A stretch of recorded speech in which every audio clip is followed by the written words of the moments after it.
And we're live. Good. Hello everyone. Welcome to Dark Souls 3. Yep. Dark Souls. Or more accurately, the PS4 menu. Mm-hmm. Because I don't want to idle on the title screen until I'm ready to get going.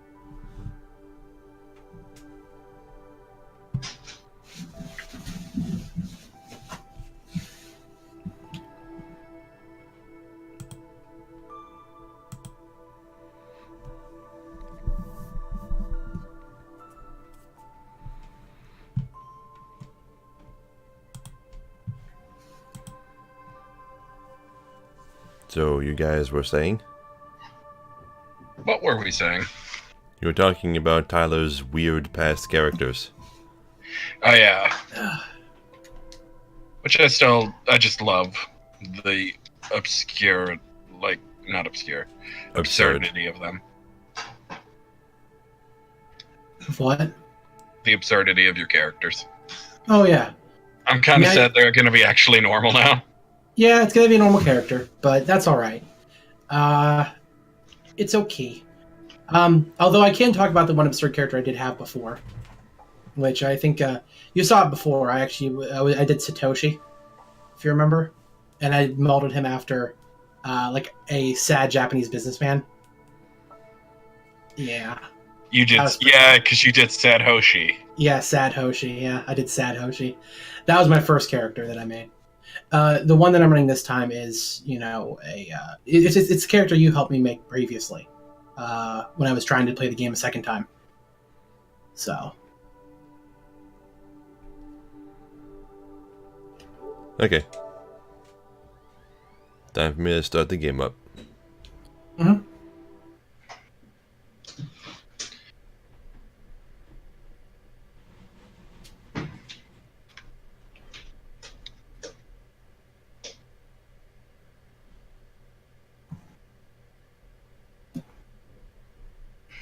Bandai Namco. Bandai. From Soft. Where? I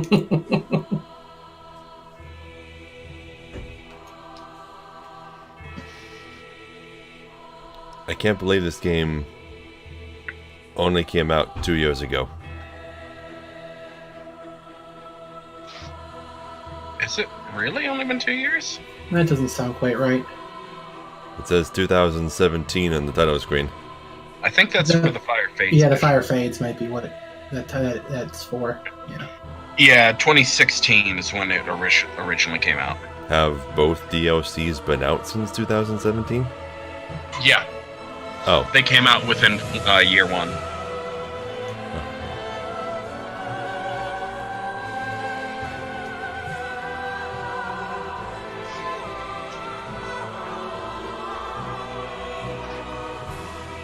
Give me a second, I'm just enjoying the title screen theme. As always, the game has incredible music. Always has. Well, Dark Souls 2 soundtrack wasn't really all that great at all. There's like 2 good songs.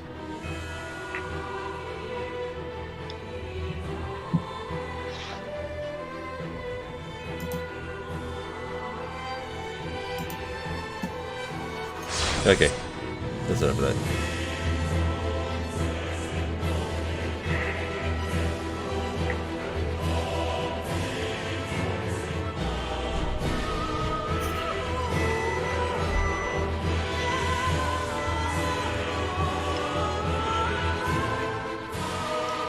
Okay, new game. Everyone mute for the opening FMV. Yes, indeed. It is called Lothric, where the transitory lands of the Lords of Cinder converge.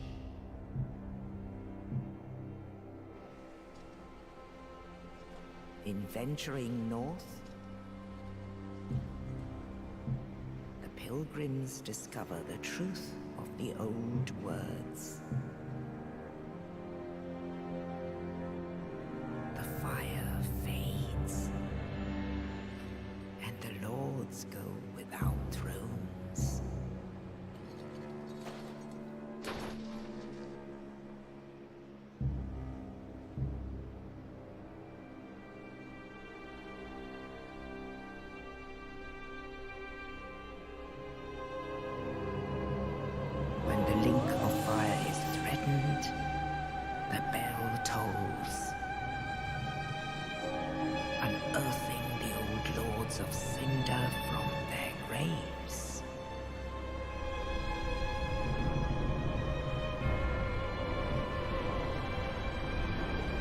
Aldrich, saint of the deep.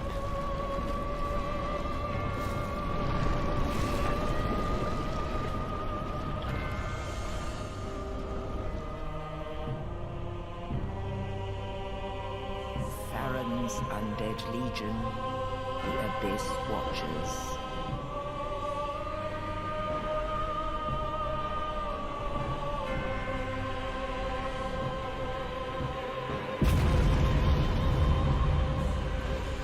And the reclusive lord of the profaned capital.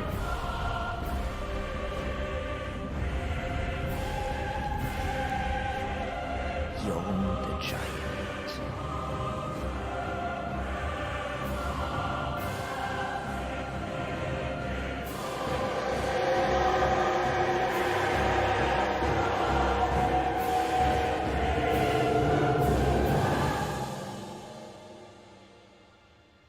Only in truth, the lords will abandon their thrones.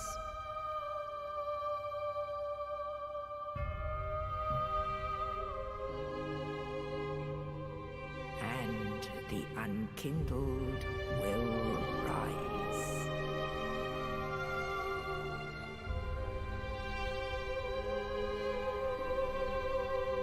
Nameless, accursed undead, unfit even to be cinder. And so it is that ash seeketh embers.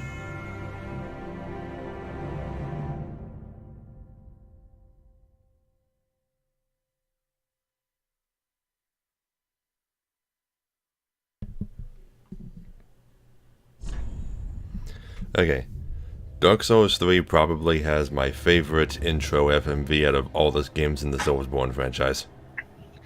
Yeah, things like actually make sense and happen. Stuff happens. Yeah, like it says right in the intro. I was talking to Tyler about this the other day. You don't play as a hollow in Dark Souls 3 like you did in 1 and 2. You play as the risen ashes of a fallen warrior. And like it says in the FMV, ash seeketh embers. And that's what you use to gain a stronger form in this game is embers. It makes you look like you're on fire. It's the equivalent of humanity in human effigies.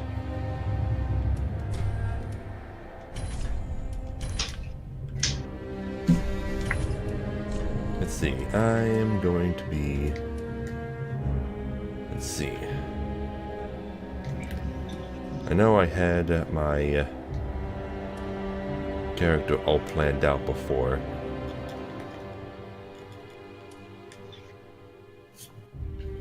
I think I picked Assassin. Yeah, that seems right. Yeah. What's making you go with that? Well, the stats that I'm focusing on for this character are going to be Vigor for HP, Intelligence. Or actually, Intelligence is going to be one of my lesser focused on ones. What is all that noise? It might be mad cooking.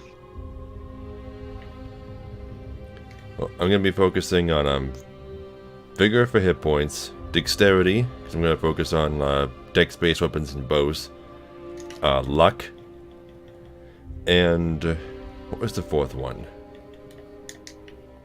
Whichever one of these stats boosts stamina. That's Constitution. No, there is no Constitution. The Endurance, here it is. And there, well, close enough.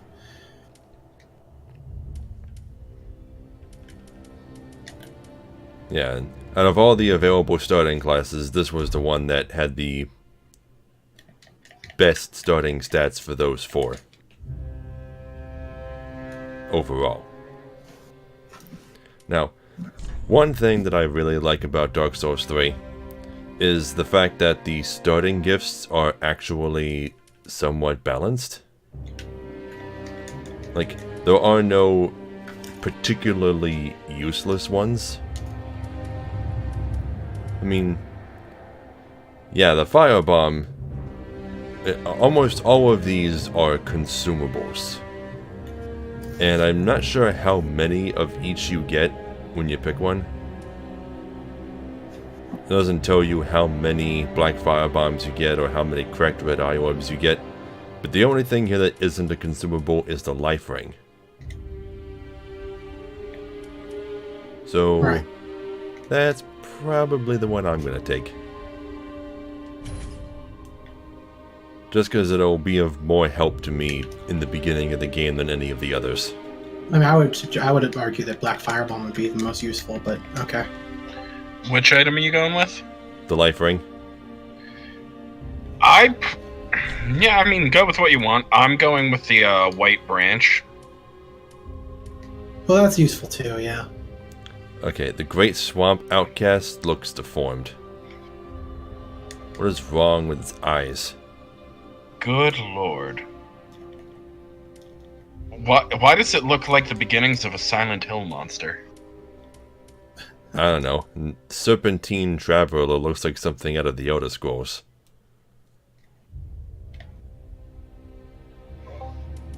Incredibly jaundiced. Let me read the descriptions of these. See, commoner. The oh-so-plain face of a commoner. Everyone has imperfections, but a commoner without flaws is a rare creature indeed. See, Northern Warrior. The face of a warrior as if hewn from rock. It's been long whispered in jest, Northerners are born weathered and old. Okay. Born old, huh? Sounds like Whatever that means. Sounds like a schnauzer. Astora Noble. The features of a true blue blood. Blue of eye and fair of hair. A little reminder of Astora's former glory. Not that it looks fair-haired and blue-eyed here, because those are just the default colors, but yeah. I think they're just recommendations for if you want to roleplay as an Astoran. Well, every Astoran we've actually seen has looked like that, haven't they? Even the ones that are just Astoran under their helmet, that actually have heads. See, Dragon Academy student. Intelligent face with fine lines, often ribbed for looking like apprentice. Like, apprentice? What?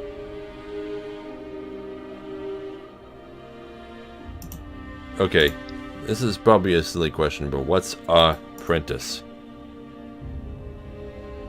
Does it just say, like, a singular... Huh.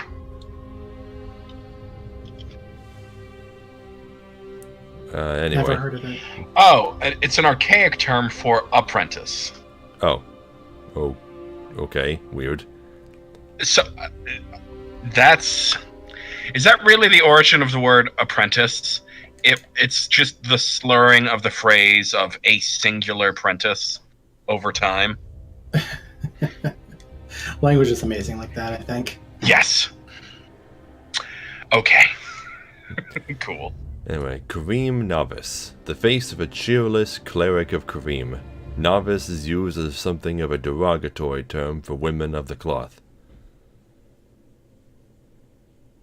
Alright. Wait, do I get different descriptions for these based on my gender? Do they have different names, I wonder? Katarina Merrymaker. The large eyes and mouth give this face a look of jubilation. From Katarina, known for its zest for life and love of drink. Dead Sigmire.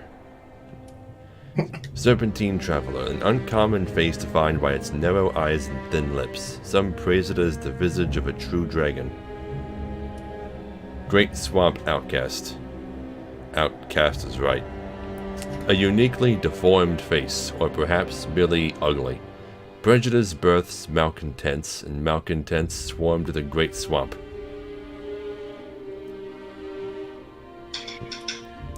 Londor Shadow of Death. Holy shit. A lifeless face almost that of a hollow. Londor is the realm of those hollow and old. And Irathilian. The features of the old gods as if from legend. They say children born like this are fated to be taken to the Boreal Valley. Yeah, I remember the name Boreal Valley. Anyway, let's change my gender real quick. And then look at those again. No. Now it just says novice is used as something of a derogatory term for men of the cloth. Why doesn't it just say men and women of the cloth? Or those of the cloth? But they're all the same titles.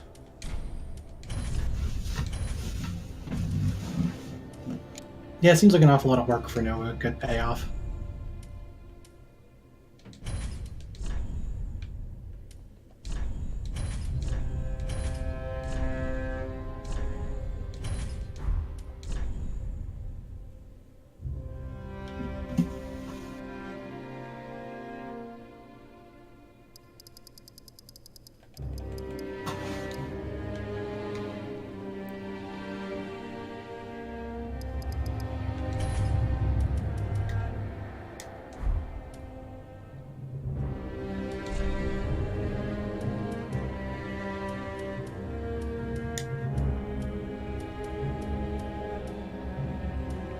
Eek.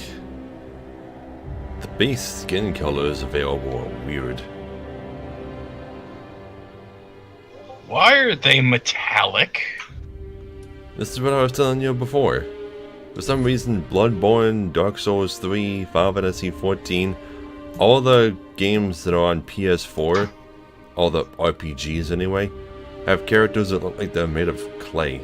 Like they're really shiny for some reason. It's a little strange, yeah.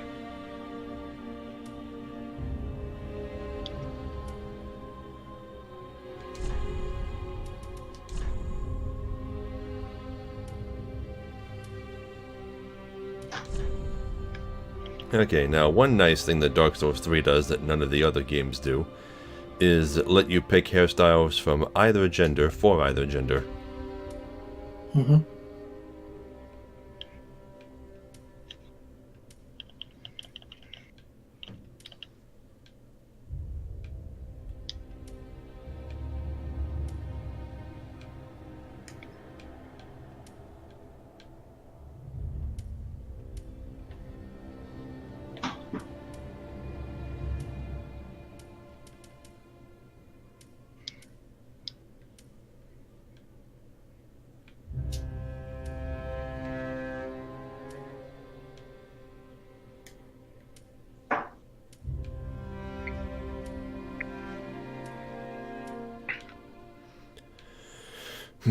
You know, I don't really have much of a concept in mind for my character other than what stats I'm going to be focusing on. Yeah.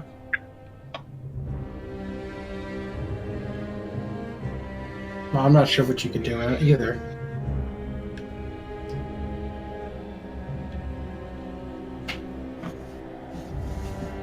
I mean, I literally just like looked up tutorials on YouTube for cute Dark Souls 3 characters, and then found one I liked.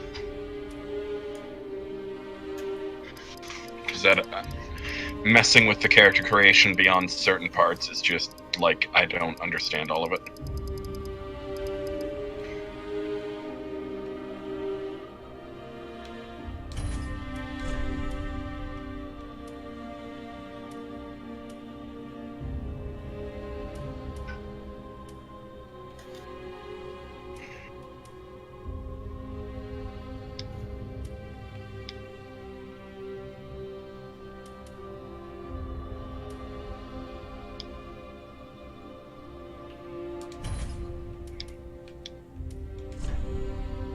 Yeah, as for most of the shininess on the characters, that probably comes from something with the shaders they used when they modeled the character models. I mean, it would be easy enough to change, but I'm guessing it might be like a Japanese thing.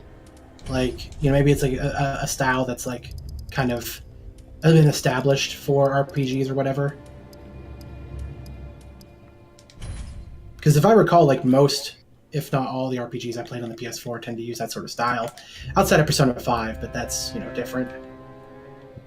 It might even just be an engine thing. Well, Dark Souls and stuff uses Unreal.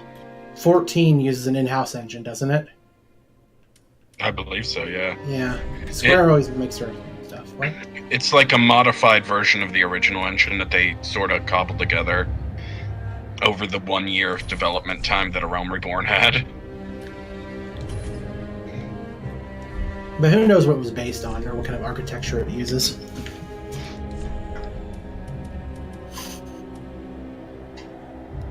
Because almost no engine is entirely original. It would be infeasible for that to be the case. Yeah, they use the Crystal Tools engine, which Okay. I believe is a Square engine. Yeah, in-house. Yeah. Okay, that's weird. What's up? When I raise tone around eyes closer to light, it gets visibly darker.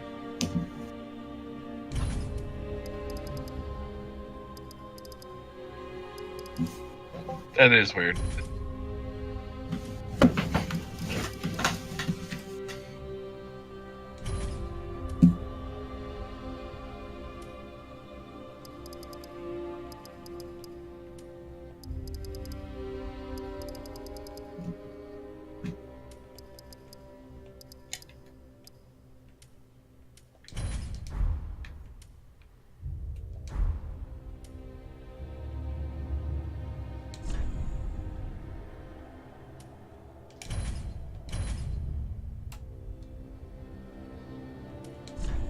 Anyway, I actually saved the other one that I made. Doesn't look all that great now that I spent some time away from it. Yeah, this one's much better.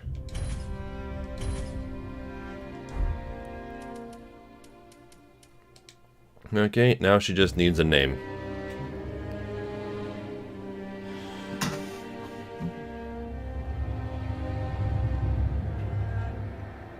Oh, wait. Could you always move the keypad?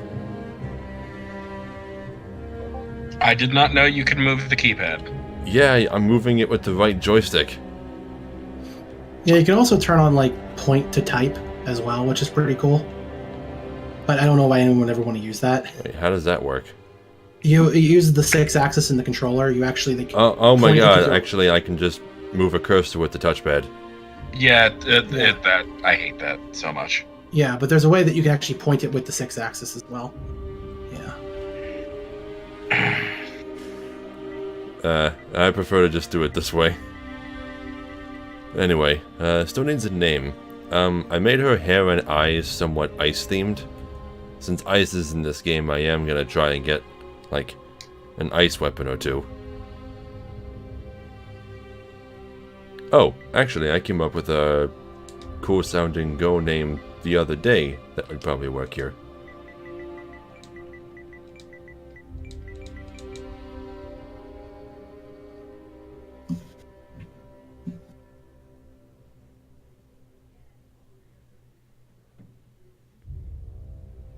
How's that? Like a pun off I like it. Wintry. What? Like a pun off Wintry. Oh, I get you. Pun off wintry. Well, yeah, like wintry, like is what I'm saying. Similar to that. Wintry doesn't have an E. I know, but it reminds me of it. Henceforth, why it is a pun. To me. Well, it is still a pun. Just, not that kind of pun. Mm-hmm. Anyway. Let's go.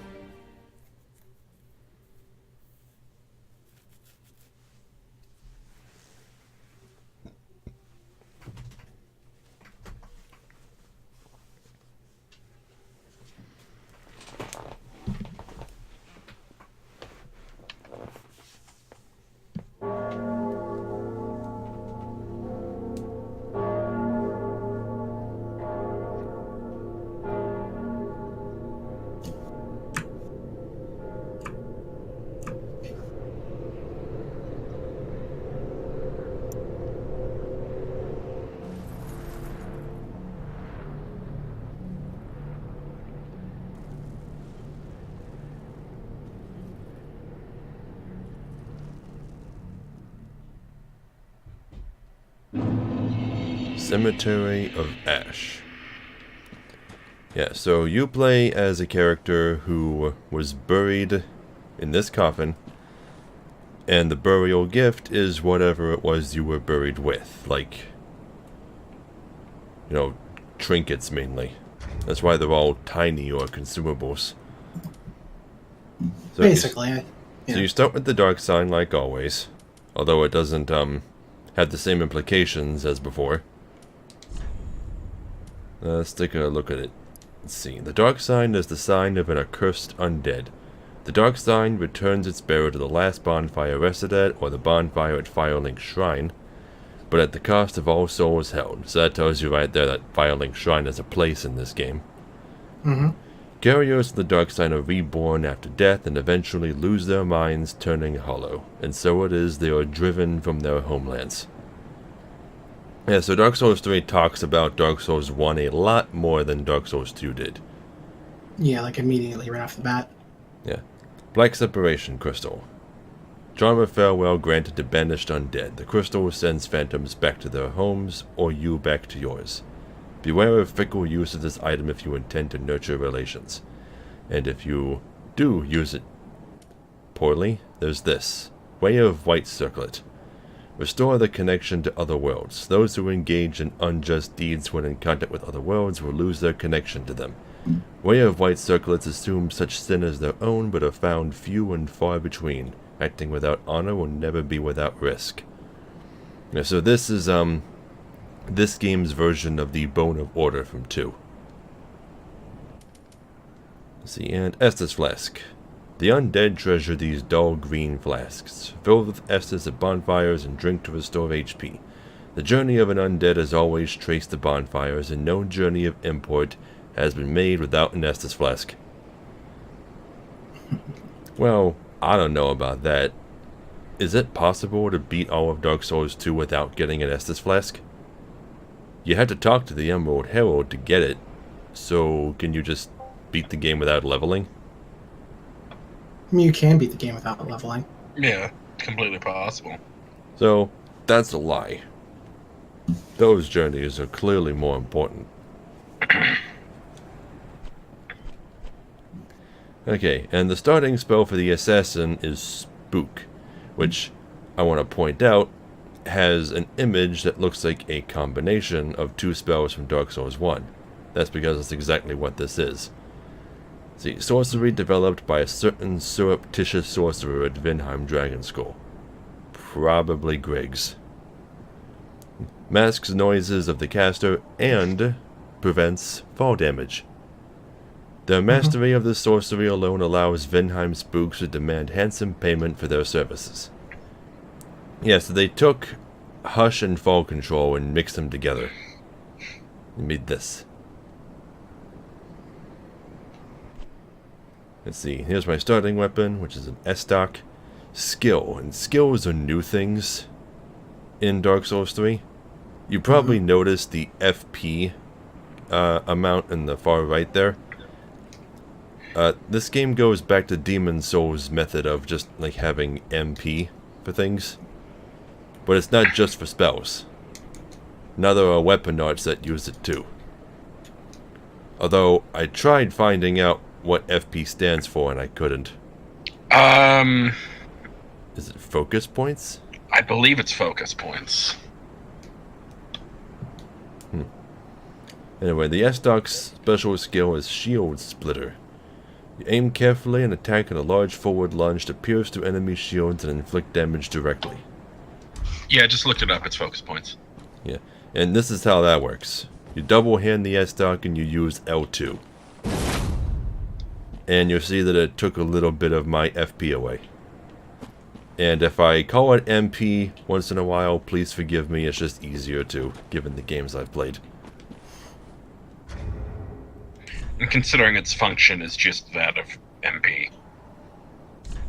It just has a different name to allocate. Yeah, skills that are preserving FP, magic. MP, SP, TP, it's all the same. PP, yeah, it's all the same. I think the only reason I didn't just call it MP is because weapon skills use it as well. Yeah.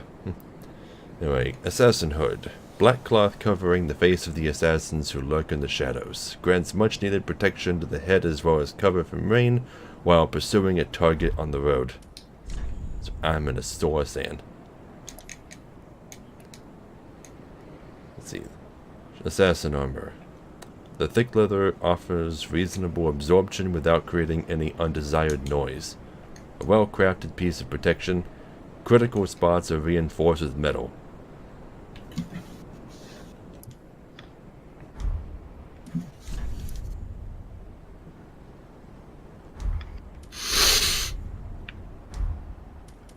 Okay, life ring. A generation's old ring set with a small red jewel raises maximum HP. Rings have unique powers and their discovery will do much to ease a wearisome journey.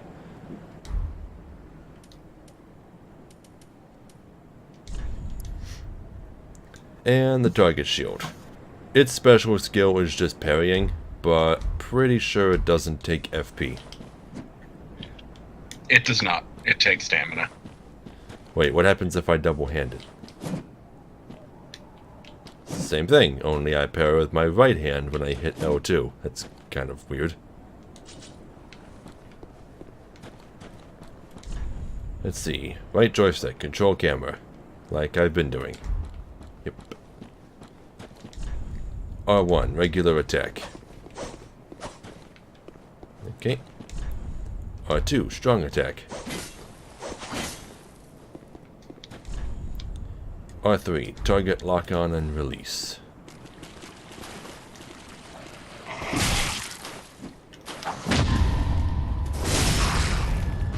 I'm not that good at parrying in any game other than Dark Souls 1, but I am gonna try. Let's see, circle is backstep, moving in circle is roll, move in circle is dash,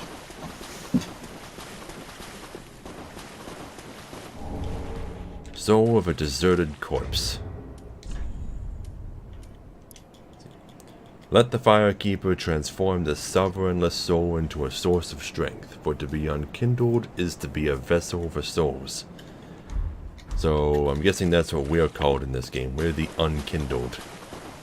Yes. Then how did we become Ash in the first place?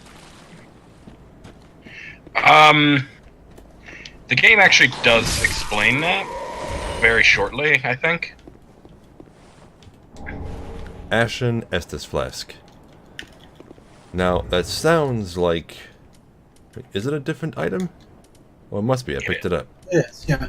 Okay, but the way it works in this game is every single time you gain a new use of your Estus Flask, you're somehow able to divvy up the uses between these two. Well, you can choose that all you want. You're just separating the Estus into one or the other. That's all you're doing.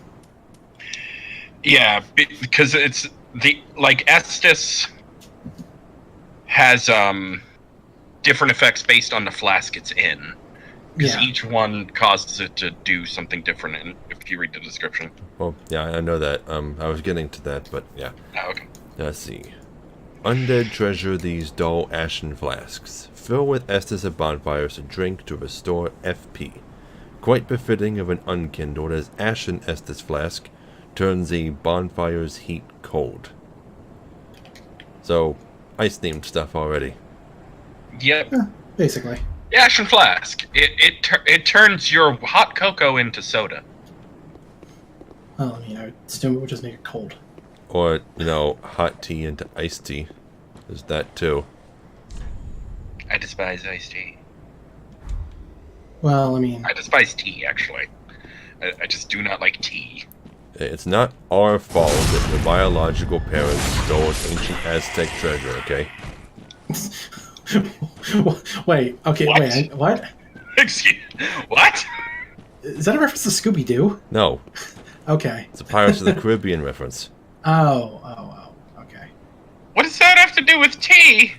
Because people who are under the effect by the curse have ash turn to fruit, as the fruit turned to ash in their mouths. Okay. I don't think that's how it is. You have said before that you think that coffee and tea taste like ash. No, I said they taste burnt. Coffee, not so much. Tea, definitely. Tea just tastes like burnt leaves to me.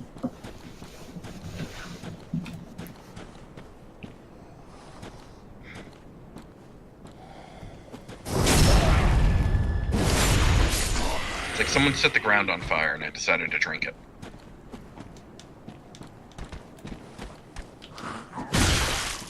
Yeah, I've always found it funny how humans are able to make correlations like that when they themselves have never experienced such a thing. You know? Yeah. What? It's Food weird. turning to ash in your mouth? No, I'm talking about what Kaze was saying. Oh, like a drink tasting correlation. burnt?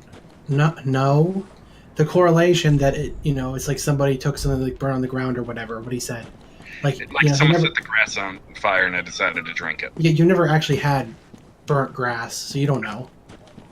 But we use those descriptions anyway. I think it's because most of taste comes from smell. And I've smelled plenty of burnt things. I'm, from the land of actual, like, hey, let's just make a bonfire because there's nothing else to do in fucking Ohio. So it smells like it tastes like an unpleasant bonfire smells. Now, if it tasted like a pleasant bonfire, that'd be a different thing. Because a good bonfire smells amazing.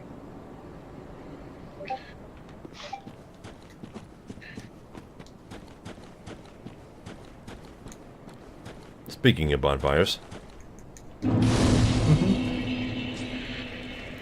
It's late.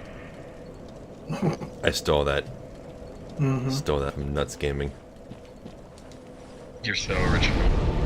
Right, you sit and you get the rest emote. So now we finally have a Dark Souls game where you can sit anywhere you want. Doesn't sound like a big deal, but it totally is. Yeah, especially since gestures are broken. They really need to nerf them. I see this huge ass castle over there.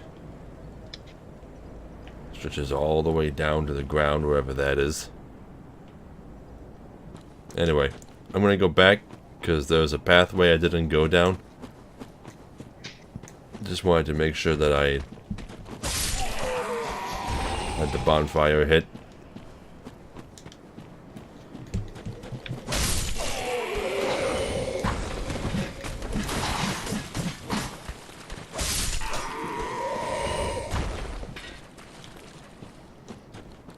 There's another message. Turn back.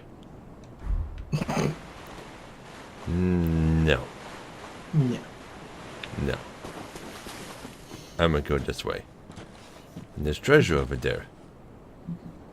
And there's treasure over there. The treasure looks like it's moving.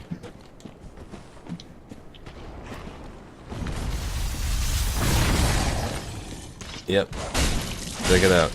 It's a giant version of those crystal lizards that we've been hunting the past several games. Yep. They grew up and wanted revenge. Ah, jeez.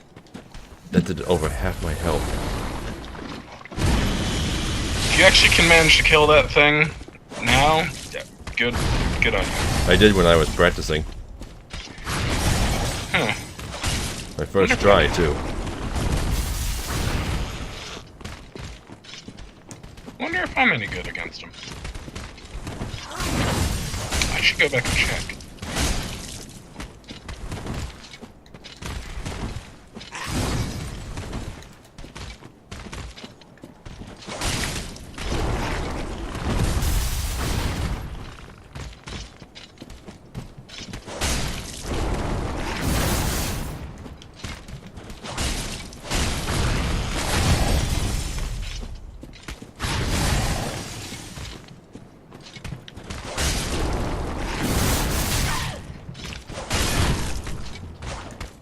Ooh, staggered him. Ah, shit. Wow. What? The tail swipe. That's a really bad move. That destroyed you. Holy crap. Still, you can beat him. I know you I can.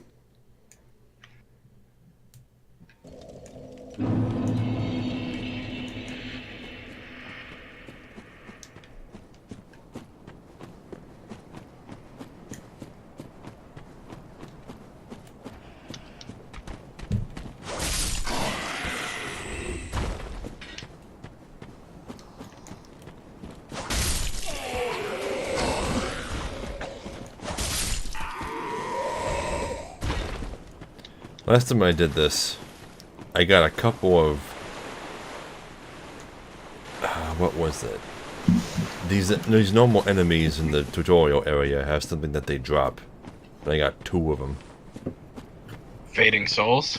No, it was a miracle thing.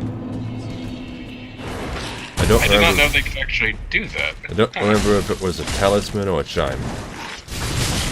God, that tail sweep, I hate that. I think they are talismans, again. Well, in this game, chimes are still a thing from Dark Souls 2. Yeah, really? Yeah, chimes are still a thing. I guess maybe both of them are in the game, then.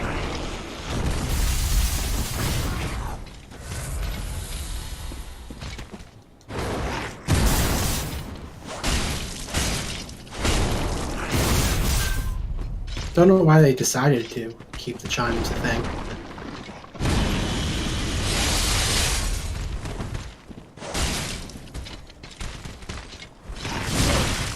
What was that?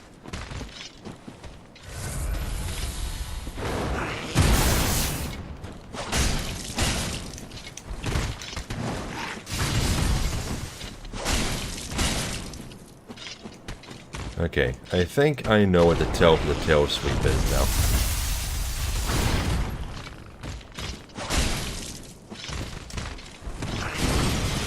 And I know what the towel for his swipe is, too. His 4-leg swipe.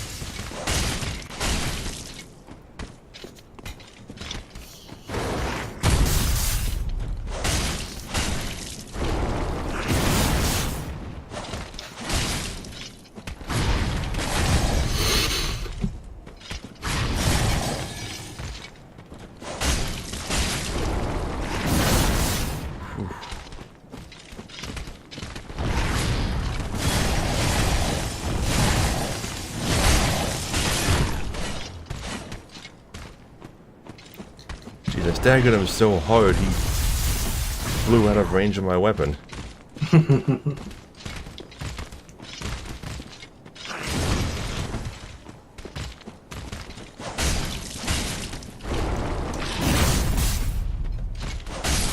Got him. Titanite scale, which you can already see is just a renamed version of the Demon Titanite. Let's see. Titanite altered by a soul. Reinforces, quote, soul transposed weapons to +4. Means boss weapons. Weapons forged by soul transposition can only be reinforced by Titanite of the same kind. In rare cases, crystal lizards devour souls, growing to monstrous proportions and leaving these great scales.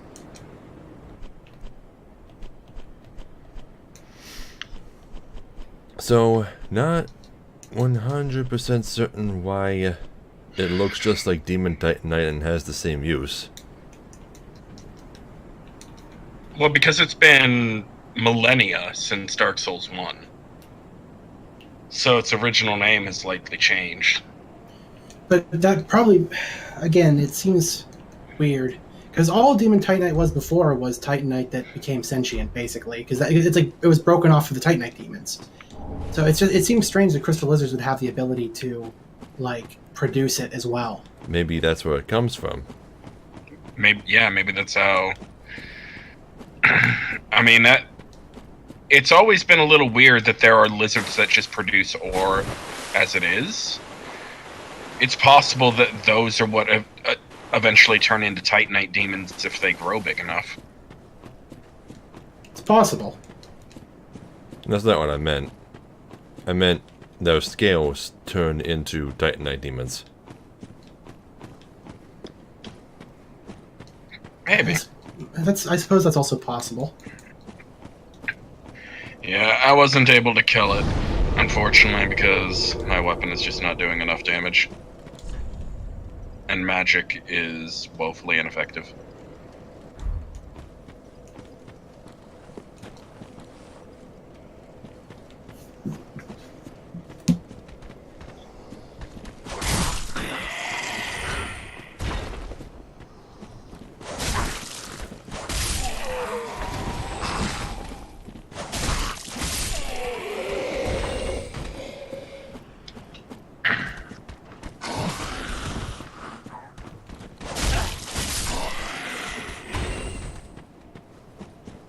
It's still nice that that was the thing that was available there.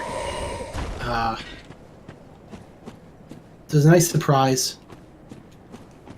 And it's nice that even just starting out the game, within like the first 15 minutes, they already have like, what, 4 illusions of the first game? It's pretty neat.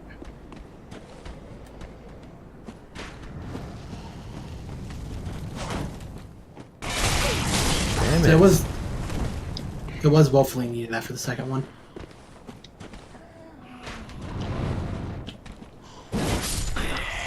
Haha, getting used out of my special skill. God damn it. Fucking crossbow.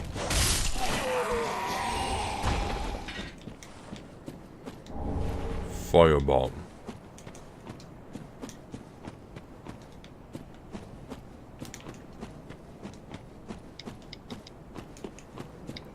Now, a couple of things I should mention. I've only played Dark Souls 3 once. I beat the main story, and that was it. Let's see. L3 while dashing, and jump. Yeah, so I don't know too much about this game. I don't know good strategies. Damn it. I don't remember much of the story. Or much of the area layouts. Yeah, it's been a while since I played it, so I'm a little rusty myself. Give me just a moment. In a way, we'll be able to rediscover a lot of stuff on our own, though. So that's probably why we shouldn't worry at all about getting all the story stuff done. Oh yeah. It's better for us just to kind of do what we do, get what we get, and then focus on that during playthrough 2, right? Well, yeah, because I wanted this to be a complete playthrough. I wanted to show all the NPC side quests and all that stuff. But I was looking it up, and holy shit. It's like taking a college course. People have made charts, people have made PDFs showing how to get all the NPC quests, and some of them people still don't know how to do 100% correctly. I mean, in a way, that's a good thing. Because it means that, like, there's just a lot of stuff that is, designed and well enough to keep it a secret, And that is kind of the nature of the game. Things are supposed to be a bit cryptic and weird and hard to understand. Just a bit. So it's good. What's up? Just talking about how there are flowcharts and PDFs and shit of people trying to explain how to do all the NPC quests. Yeah. Titanite Shard. There we go. I'm sure it took people a long fucking time to figure out Sigmayr's quest, too. I mean, there's been cryptic quests throughout the series. Sigmayr's quest wasn't that cryptic. I mean... I consider that it would be, considering that there's no way to know where he's going to be in each individual part. And we had trouble, too, trying to get him to actually move without knowing his exact triggers. Not to mention how many people fuck it up during the last step, Yeah. Because either you don't kill any of the Chaos Eaters at all and just fight alongside him and hope to God that he gets lucky and survives. Mm-hmm. And also has more than half of his health at the end. Which, right. That's just not going to happen unless you have the ally healing miracles from the Princess Covenant. Right. Which, I don't even know if those work on NPCs. Never tried. Yeah, or you can kill them all for him in advance and fail as well. Right. Yeah. It's kind of just a poor situation overall. It seems the more difficult a quest is to complete in Dark Souls, the less of a good prize you get for it. It's kind of strange, isn't it? Yeah. It's like the more you help a character, the more you fucked them. But I think in a way that is kind of the point. You know, it's sort of like it's designed purposely like that, as a message of like futility. You know. There are no happy endings in Dark Souls. Yep. Well, I wouldn't say no happy endings. There's happy events, but when it comes to like endings, that's what I'm saying though. There are some characters that get happy endings. Who? Well, first character to come to mind is Xiaoqua from Dark Souls 2. Nothing bad ever happens to her, and she doesn't care about anybody, so she's not sad if somebody dies. All right, that's one. Anyone else? Well, I wouldn't even say that's a happy ending. It's a neutral ending, because nothing changed for her. Okay. How about the Emerald Herald?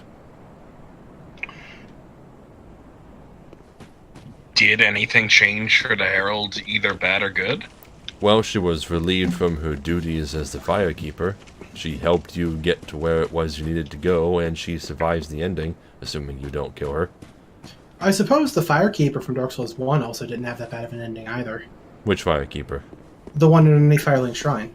Anastasia. Yeah. I mean, she wasn't really happy, but She was better off than she started. Right, exactly, yeah. So, maybe that's a happy ending, somewhat. You know, I'm just noticing this for the first time. This enormous, slightly ajar coffin with this enormous tree on top of it, right in the boss arena. Yeah, I imagine that is maybe intended to be Yorm's? Maybe. Because Yorm's weapon has its own zip code. Yeah. So anyway, you come over here to this statue, and you see this huge glaive with a coiled shaft, and the statue has these weird black snake thingies just dancing around on top of it. Not really doing anything. Almost seems like they shouldn't be animated. Yeah, it's a little strange. Yep, but there's also a coiled sword that looks just like a bonfire sword. Kind of sword we just saw at the bonfire, stuck through his chest. So, we're gonna take it out for him. It's just like the story with the lion and the thorn in his paw. He's gonna reward us. Yeah, see? He's happy. So happy he wants to fight.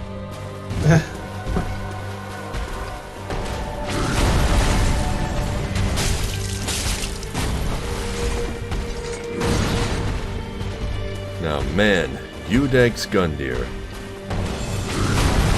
What a first boss. I know. This is supposed to be the tutorial boss, and he is like the hardest first boss in the series.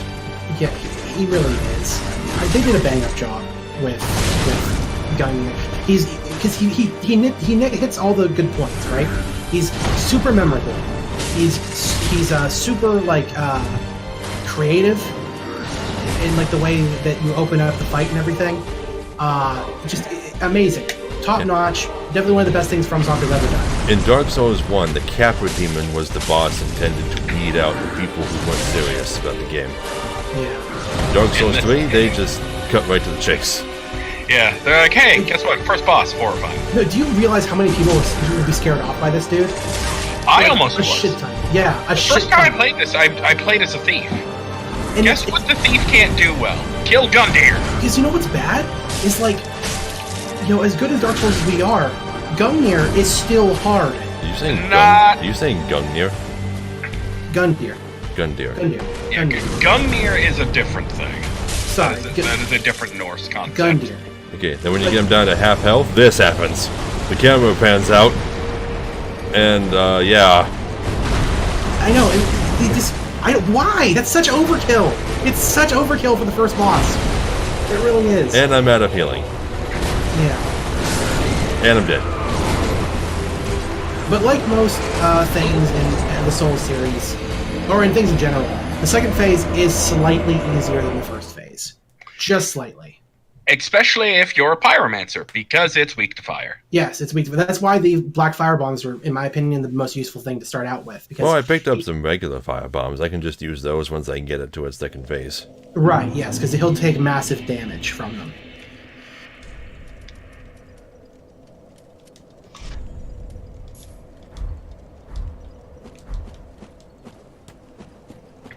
So what a fucking great opening boss. And there's even, like, meaning hidden in his name.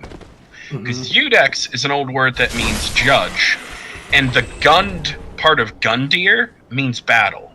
Yeah, I got one. Cleric Sacred Chime. Oh, cool. So yeah, he's the judge of battle.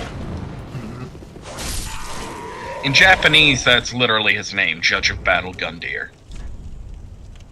That's so fitting. It really is. It's also cool just to see like FromSoft coming back in full swing with the game too. Just that sort of opening after 2. It's like, we're not pulling any punches, and they really didn't. Like, holy shit. Right, Cleric Sacred Chime. Sacred Chime for casting miracles of the gods. Chimes such as these are often given to clerics who become undead. Equip a talisman or a sacred chime, this is both in the game, to cast miracles. Miracles must be attuned to the bonfire before use. Skill, Gentle Prayer. Recovers HP for a period of time, albeit extremely slowly. Yeah, so this has a skill, and the Sorcerer's Staff has a skill too that I was reading silently earlier. Steady Chant. Boosts the strength of sorceries for a very short period.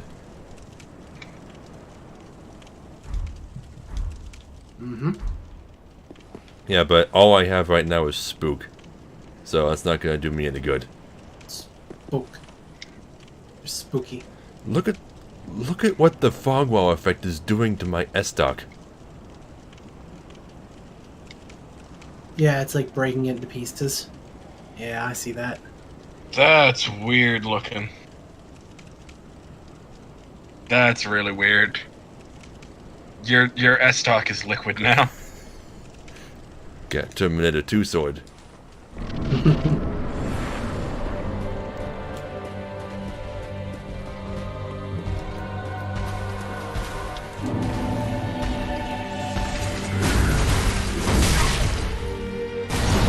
It feels like I don't roll fast enough.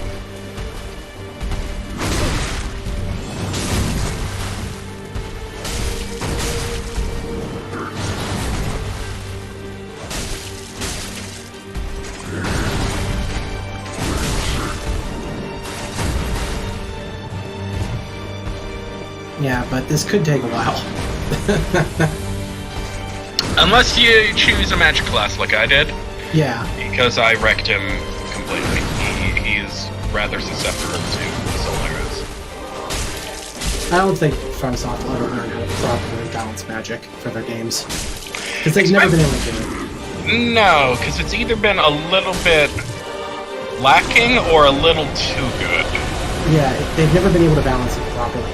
Even since the Kingsfield days, it's been like that. In Kingsfield, magic was so overpowered, you only use magic. You never use anything else.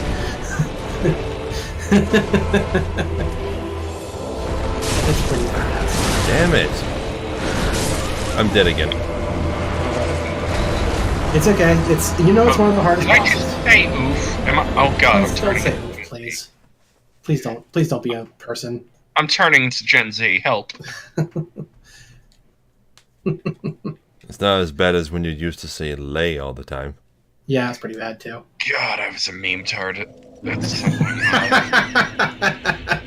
I think everybody has those phases, Oh yeah, like when Keith used to wear nothing but fedoras.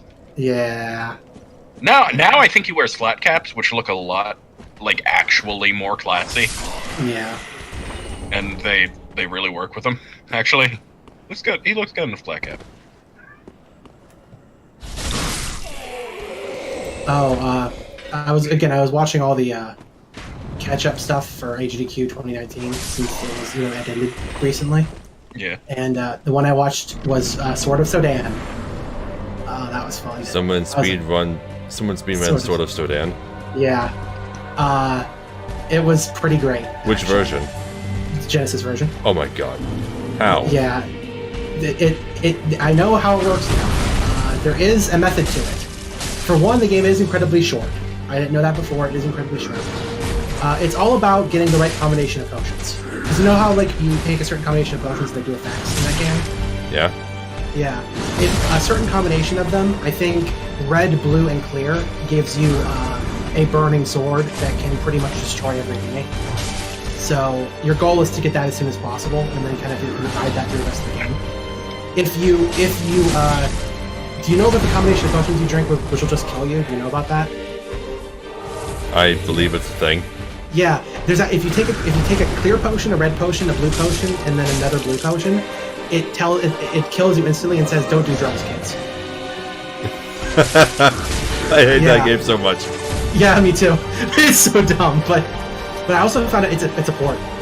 I know. Yeah. Of what was it originally on? The Amiga? I think it was originally the Amiga. Pretty sure it was a PC of some kind. Yeah, that version is better. Because that version you can actually run on consoles and shit. It's a lot better. But the Genesis version is complete shit. I highly suggest anyone who's never heard of it, go check it out. It's fucking abysmal. It's just gross.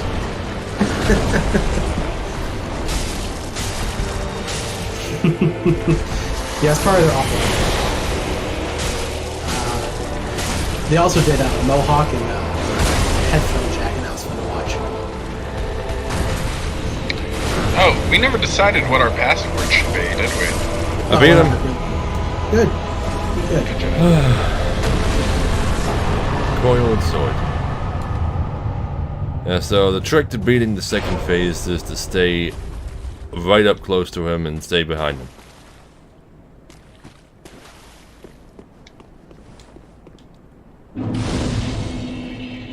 Okay. Now we can't actually do any summoning until after we get past after this whole area, right? Like, as soon as we spawn into the next area, you can summon. Yeah. So, Let's see. we're very close already. Goyo and sword.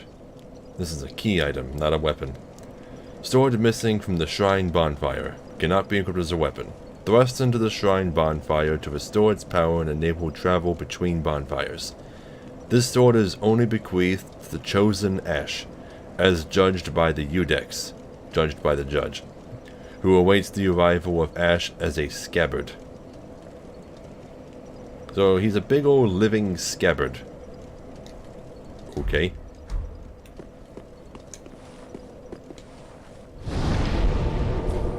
Yep, and for winning, you get your Ember restored, which just boosts your maximum HP and enables online play.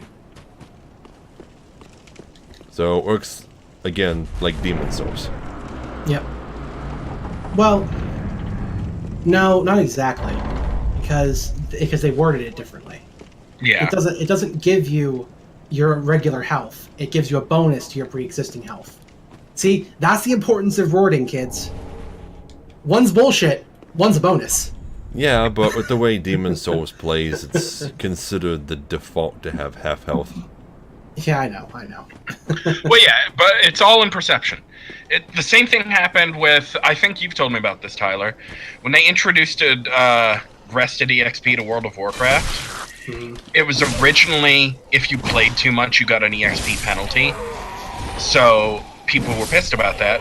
So they took it away for a minute and then reintroduced it as was, but changed it to bonus EXP if you rest in between play sessions. Yeah, and people loved it then.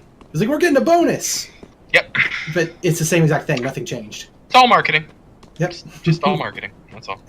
And again, that's not stupid that we think that way. I mean, it's just, That's just how brains work. Yeah. Mm-hmm. You can't fault the brain because the brain, it's programmed to do that. Right. That's why, again, when you patch something, you want to make other things stronger, not weaken the thing that's strong. Because weakening things makes people feel bad. Yes.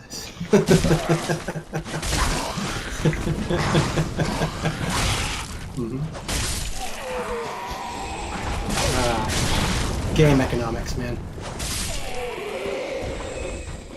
One of my favorite words definitely is action economy, like in role-playing games. Action economy. They should use that in like action games.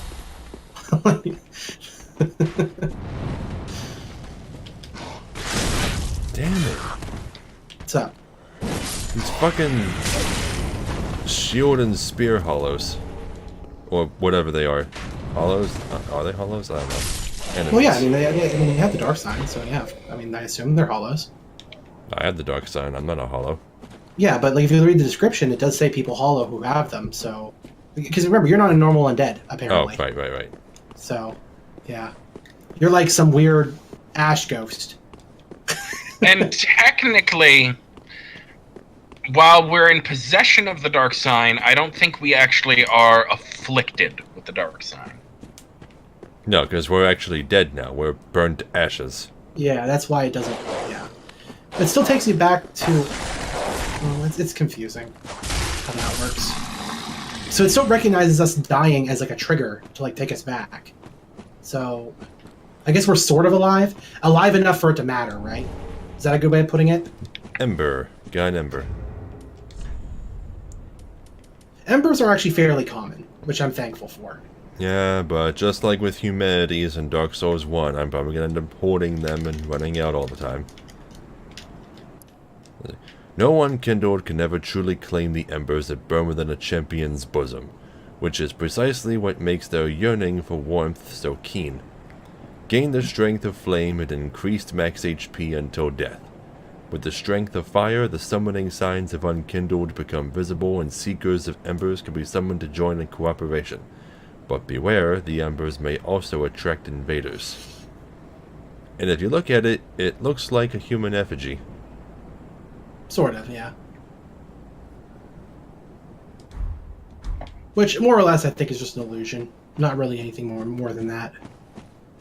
I never really got the whole human effigy thing in Dark Souls 2 anyway. Oh, if you stare at this doll long enough, you'll remember who you are and grow your skin back.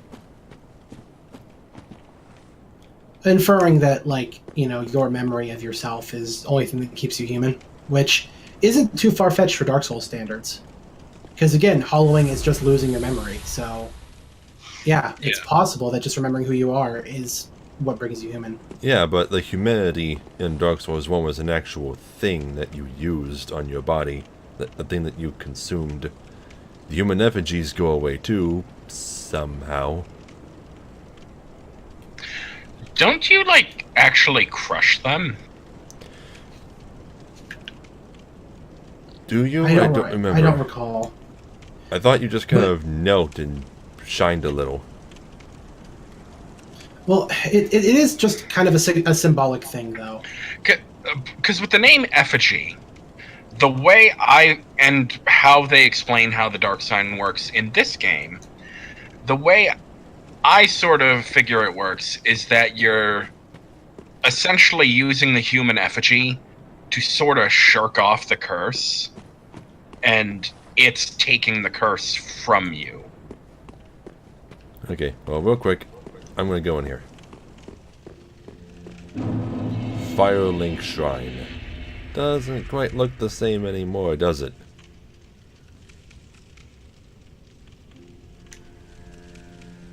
Looks very different. And right over here, we have our trademark Crestfallen Warrior. So let's say hi. Ah, another one roused from the sleep of death. Well, you're not alone. We unkindled are worthless. Can't even die right. Gives me conniptions. And they'd have us seek the Lords of Cinder and return them to their moulding thrones. But we're talking true legends, with the metal to link the fire. not fit to lick their boots. Hold on, which of you guys is making all that noise? What noise? The loud clicking sounds. I mean, I'm playing the game. Wonder why my mic now picks up my controller, but it didn't always. Don't you think? That's confusing. You know what? It might. Okay, I'm gonna talk to him again. What a sick joke.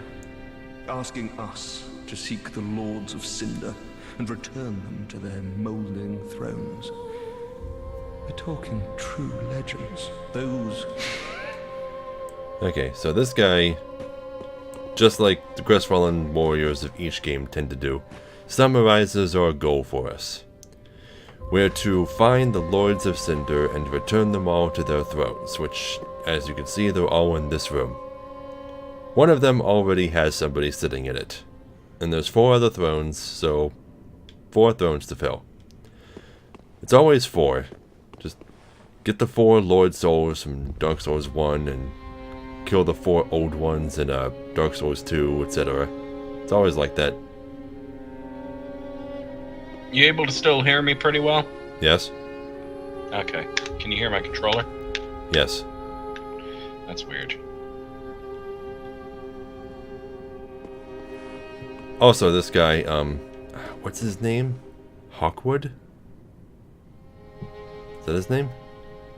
I believe it's Hawkwood the Deserter. Hawkwood the Deserter, yeah. He also has, you just heard, one of the most famous lines from this game. Gives me conniptions.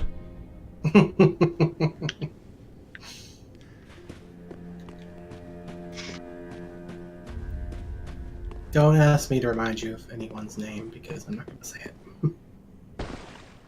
Because you don't remember? Yeah, I don't remember anyone's name. Yeah, so this place is pretty big. Eventually, it's going to be full of a whole bunch of friendly NPCs that we recruit. Just like in Dark Souls 1 and 2.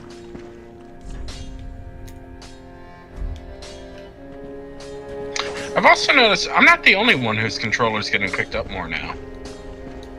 I can actually hear your controller, PJ. Mine? Yeah. Do you hear it when I do this? Yeah, I heard a little bit. It's not horrendously loud, it's just... For some reason, our controllers are being heard now, and they didn't used to be. So I wonder if Discord updated something that were just... like something in its sensitivity settings.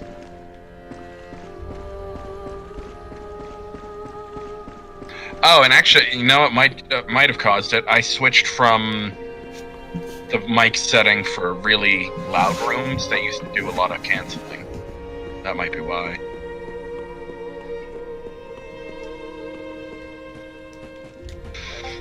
I'll have to maybe switch back to that now that I have my mic directly in front of me. Okay, anyway, so this big throne at the very top has some writing on the back. It says, Holy King Lothric, last hope of his line. King Lothric. And there's this one. Ludleth the Exiled. That must be that guy, sitting in it. We'll talk to him in a bit. Let's see. Saint Aldrich of the Deep. Yeah, we saw that thing in the intro of him. He looked like a big slime. Kind of reminds me of Phalanx from Demon Souls. See. Watchers of the Abyss. Now, I don't understand why there's a throne for multiple people. Guess I don't really know much about the Watchers. Maybe they're like a hive mind. I don't know. And also, I don't know how the heck their weapons are there. Because they're against the throne. They've probably been collected. Maybe they figure if they gather them here, they'll come back to get them. Yeah. Well, since you're here, you might as well sit on the throne that will incinerate you. I mean, it's not like it's a waste of your time or anything. But yeah, no, they're not a hive mind. The thrones are there to mark the people who are like the entire premise, like it was saying, is that the previous lords have risen to try to get the current lord to link the fire again, and the Watchers collectively are lords of Cinder. So each one of them managed to link the fire at some point? I imagine when they linked the fire, they all did it together. Oh. Yeah. Yeah. So just one massive party. Yeah. Yeah, interesting. And this one is Yorm the Giant of the Profaned Capital. And it's a pretty big throne, but something tells me he wouldn't be able to fit in it if he were here. It's not big enough. Not even close. No. Okay, so let's go talk to Ludleth, who, if you examine him closely, doesn't even appear to have legs. So let's talk to him. O thou unkindled, and a seeker of lords, I am Ludleth of Corland. Look not in bewilderment as I say. I linked the fire long ago, becoming the Lord of Cinder. If substantiation be thy want, set thine eyes upon my child corpse. This sad cadaver, no need to be coy. Have a closer look. Now, do not be away over long. Give me just a second. I need to adjust my volume. Turn the voice all the way up.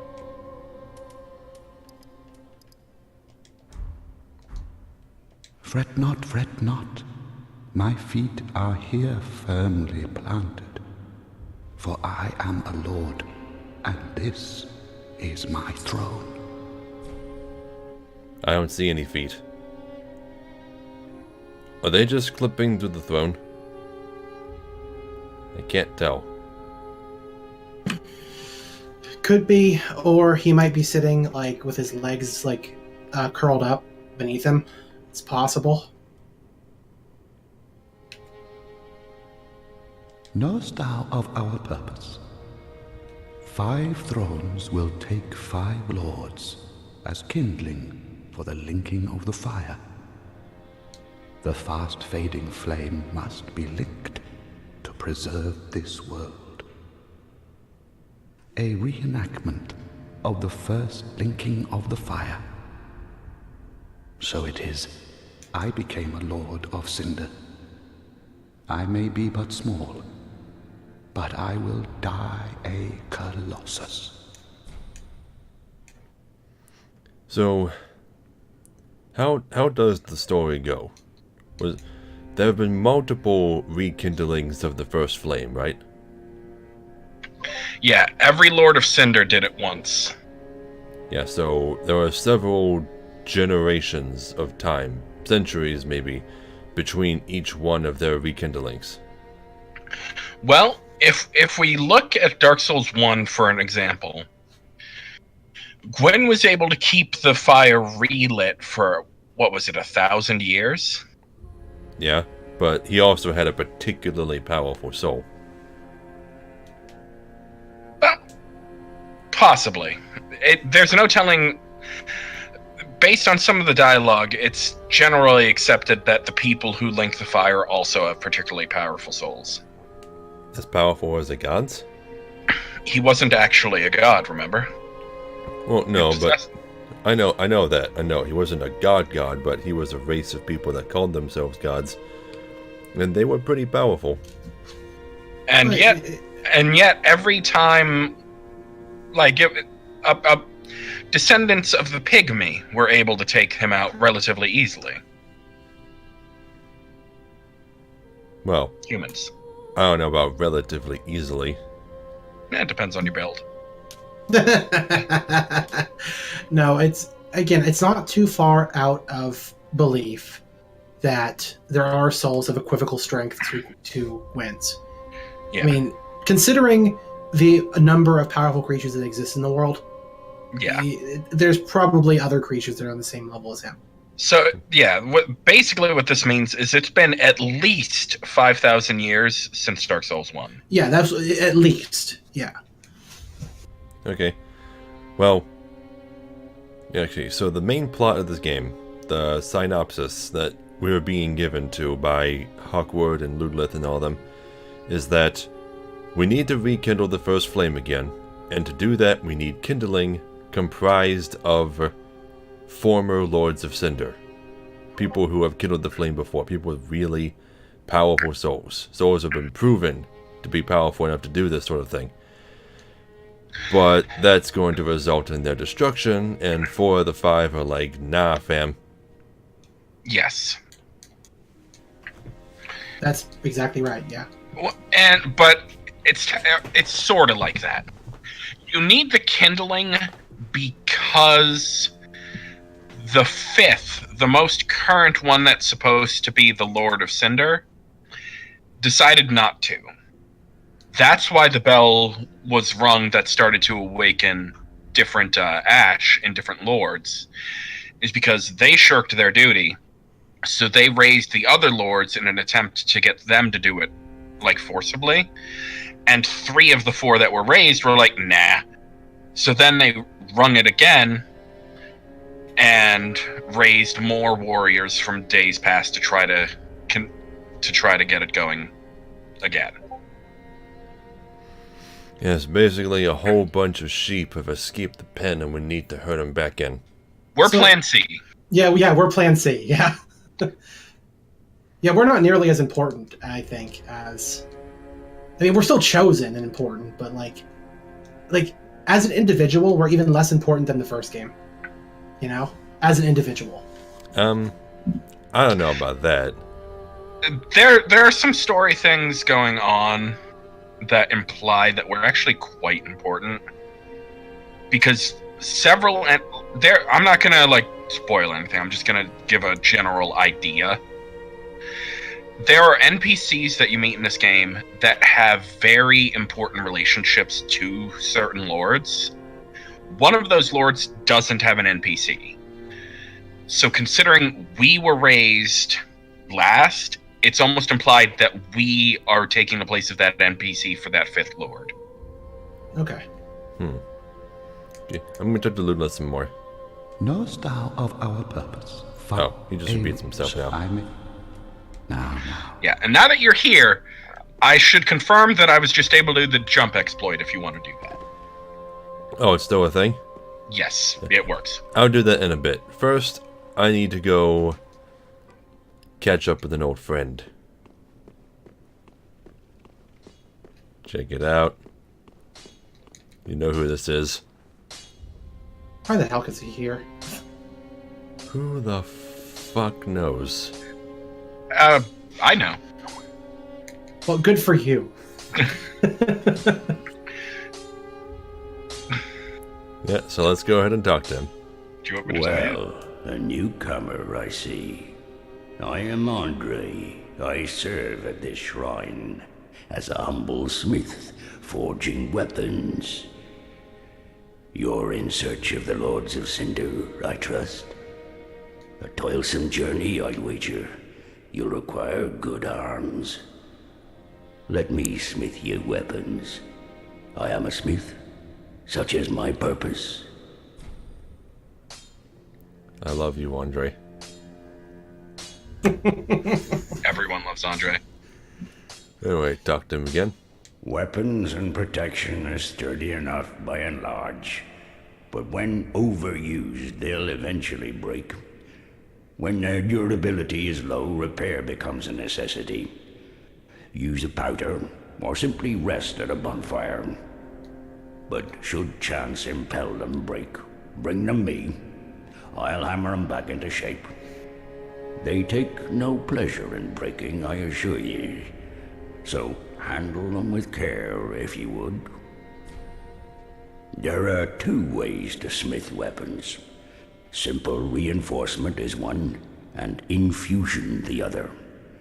Reinforcement is straightforward. It strengthens a weapon without altering its property. Infusion is a more advanced form of smithing that infuses an element. Reinforcement requires titanite, and infusion requires gems. Bring the stones, and I'll do the smithing. It's my purpose, after all. In battle, your weapons are your only friends. Forge them well, and they won't let you down. Hurrah gesture. Is that the first time the word Titanite has been pronounced out loud in any of these games? I believe so. Well, that proves that that's how it's pronounced. I suppose so. As though I still don't get why people don't realize that it's supposed to be pronounced that way. How do other people pronounce it? I've heard it a lot of ways. Titanite, Titanite. That one at least makes a little sense. Because the word Titan is pronounced slightly differently in parts of the world. Okay, let's talk to him again. Another matter. Infusing weapons with gems requires a special kind of coal. My humble coals won't be any use infusing more unusual gems. I know, it's an awful shame, but it's all I have. Oh, please don't give me that look. Believe it or not, I'm quite thin-skinned.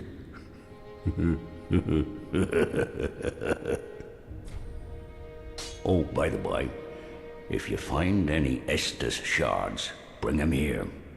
They can be used to reinforce either of your Estus Flasks. Without those flasks, you'd want for life or focus. And they'll always stay with you. Why not treat them well? Huh?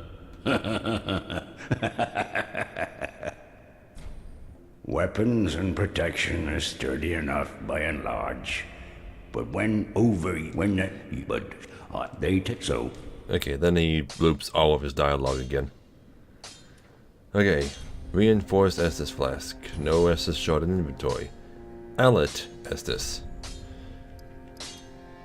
Somehow you can make it so that the Estus Flask has all of your uses and the Ashen Flask does nothing. A lot. You said Allet. Yeah, you said Allet. A lot? Yeah.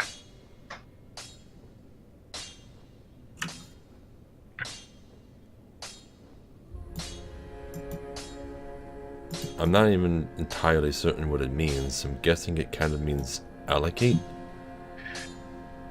Have you never heard the term allotment? No. Oh.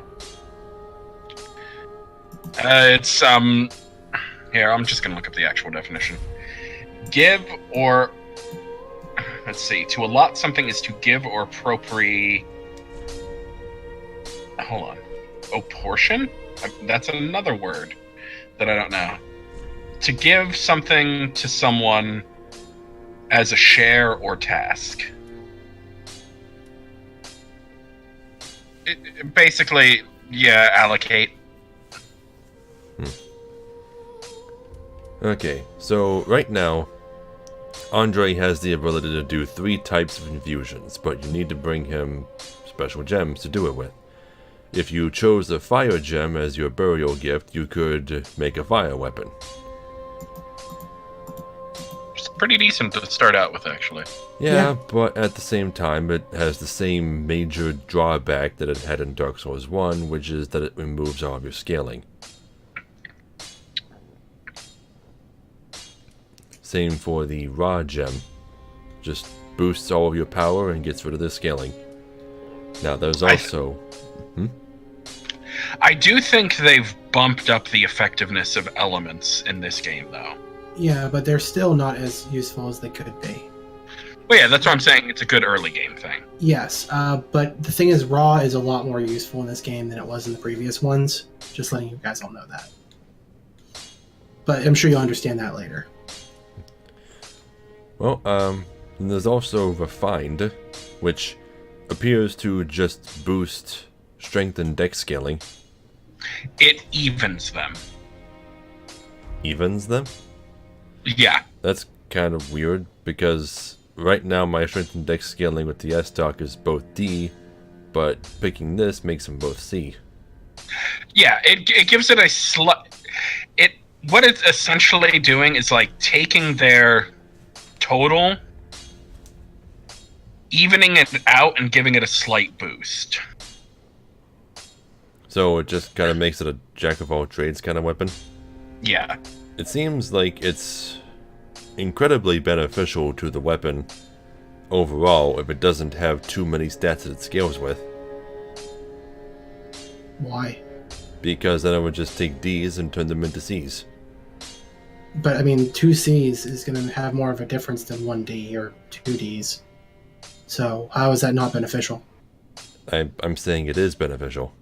Oh, okay. All right. Yeah. Refined weapons have a balanced mid-range strength and dex scaling. Refined weapons are often the best infusion for high-level characters who invested heavily in both strength and dexterity.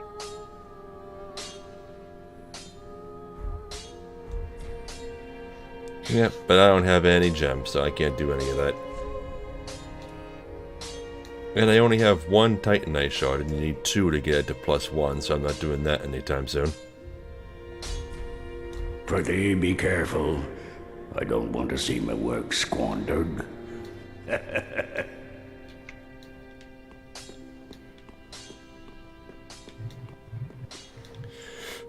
Why do I remember there being an illusory wall somewhere in Firelink Shrine? There is. It's above. It's above, yeah. Oh, it's above. I thought it was in the main area. Nope. It is. It's just above the main area. Okay. And then there's one more NPC to talk to over here. This message here, which has a gold token on it that says bloody expensive. 1830 is its score. I just found a silver message in front of Andre that says praise the chest. That's wonderful. Okay. So let's talk to this old lady here. A pleasure to make thine acquaintance, Ashen One. I am but a humble handmaid of the shrine. Weapons, armor, trinkets, and spells. I've lots of little things to ease the burden of a weary traveler. And yes, I'm undead too, but not so charitable as to give my goods away. Ashen One, fetch souls and bring them to me. As is thy wont, no?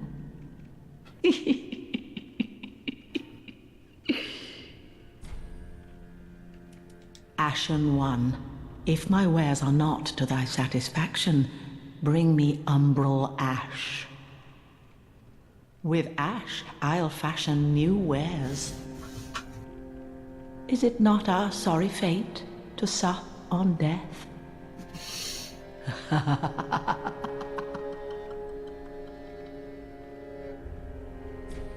Knowest thou of that soppy gossip? That cordial intrusion layeth the path to embers. And so thou art in need of a soapstone, Ashen One. Then thy pockets will overflow with souls to trade to me.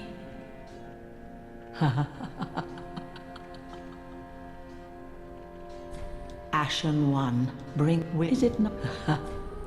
Okay, so basically what she has explained to us is that if an NPC who's normally a merchant dies, we can take their ash and bring it to her, and she'll sell the same stuff they did to an extent, but I believe her prices will be higher.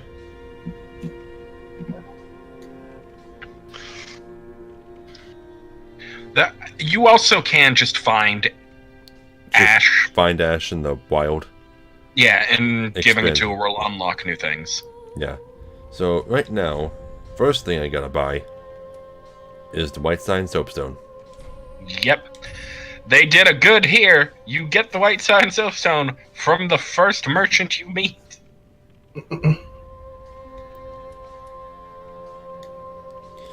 Now that I think about it, it does take a while to get it in Dark Souls 1 and 2. Yeah. Yeah.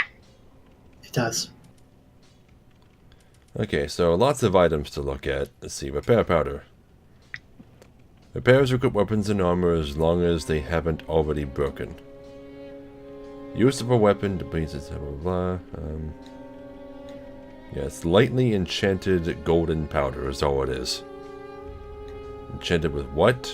Who knows? Maybe some kind of dormant repair spell. Purple Moss Club. Reduces poison buildup and cures poison. Poison builds up in the body and when it breaks out causes gradual damage over a period of time. Poison can be exasperating, so be sure to carry sufficient moss clumps when traveling to a blighted area. Now, how potent is poison in this game? Is it Dark Souls 1 or 2 levels of awful? Poison is pretty much a non-issue in this game. It does practically nothing. So 1. Yeah, it does practically nothing. It can be a little bit of an issue. I mean, Just like having like if you have moss, it's a complete non-issue, yeah, right. especially in groups.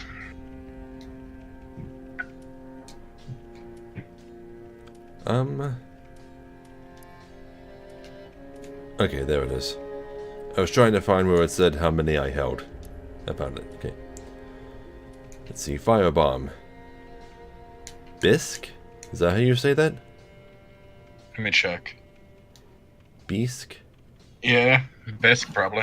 Bisque earned filled with black powder explodes, inflicting fire damage. Fire damage, which differs from physical damage, is highly effective against creatures of flesh, beasts, and other foes that might naturally have cause to fear the flame. So, no statues. Now that's confusing. What? Oh, here we go. Because I was looking at the definition for bisque, and the only definition I found at first was a rich, creamy soup. I don't think that's what they meant. No. No, but it turns out... Unless it's an urn for storing bisque, repurposed. No. Because bisque is also a pottery term. It refers to the first firing in pottery making. It refers to a ware that has been fired once and has no chemically bonded water left in the clay. Did you say first fire? Oh my god! Anyway, Prism Stone. One pebble emitting a beautiful phasing aura of 7 colors with a very rare 8th. The Prism Stone does nothing special, but can serve as a path marker or perhaps dropped off a cliff to judge height by the sound of its descent.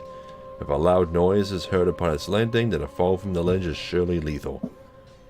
Is there a reason the 8th color is rare? Not really, as far as I know. Just a cool little What thing. is the rare 8th color? Is it like orange? No. I think isn't it like, no, it's no, okay, I don't know. Gotta look it up on the wiki. Homeward Bone. Bone fragment reduced to white ash. Return to last bonfire used for resting, or to the shrine bonfire. Bonfires are sustained by bones of the undead. In rare cases, their previous owner's strong urge to seek bonfires enchants their bones with the homeward instinct. White Sign Soapstone. Be summoned to another world as a phantom through your sign and defeat the area boss to gain the strength of flame. The nature of Lothric is murky and unclear. The White Sign Soapstone allows Unkindled to assist one another. The Dried Finger. What? That's interesting. What? So there's some changes to stats I was unaware of, and I'm fairly certain you guys are as well. What? Dexterity affects fall damage. I know. I did not. Hasn't dexterity always affected fall damage? No. Oh, I thought it did. That's what I No, always heard. in 1, it was just based on equipment load. Now it's based on vigor, dexterity, and equipment load. Well, it is what it says. It says it does reduce damage when falling when you look at its in-game description. I've never looked at it. So that's interesting. Let's see, intelligence affects magic defense. Faith is dark defense. Luck also boosts the effectiveness of bleeding and poison weapons and resistance to curse. More things I didn't know.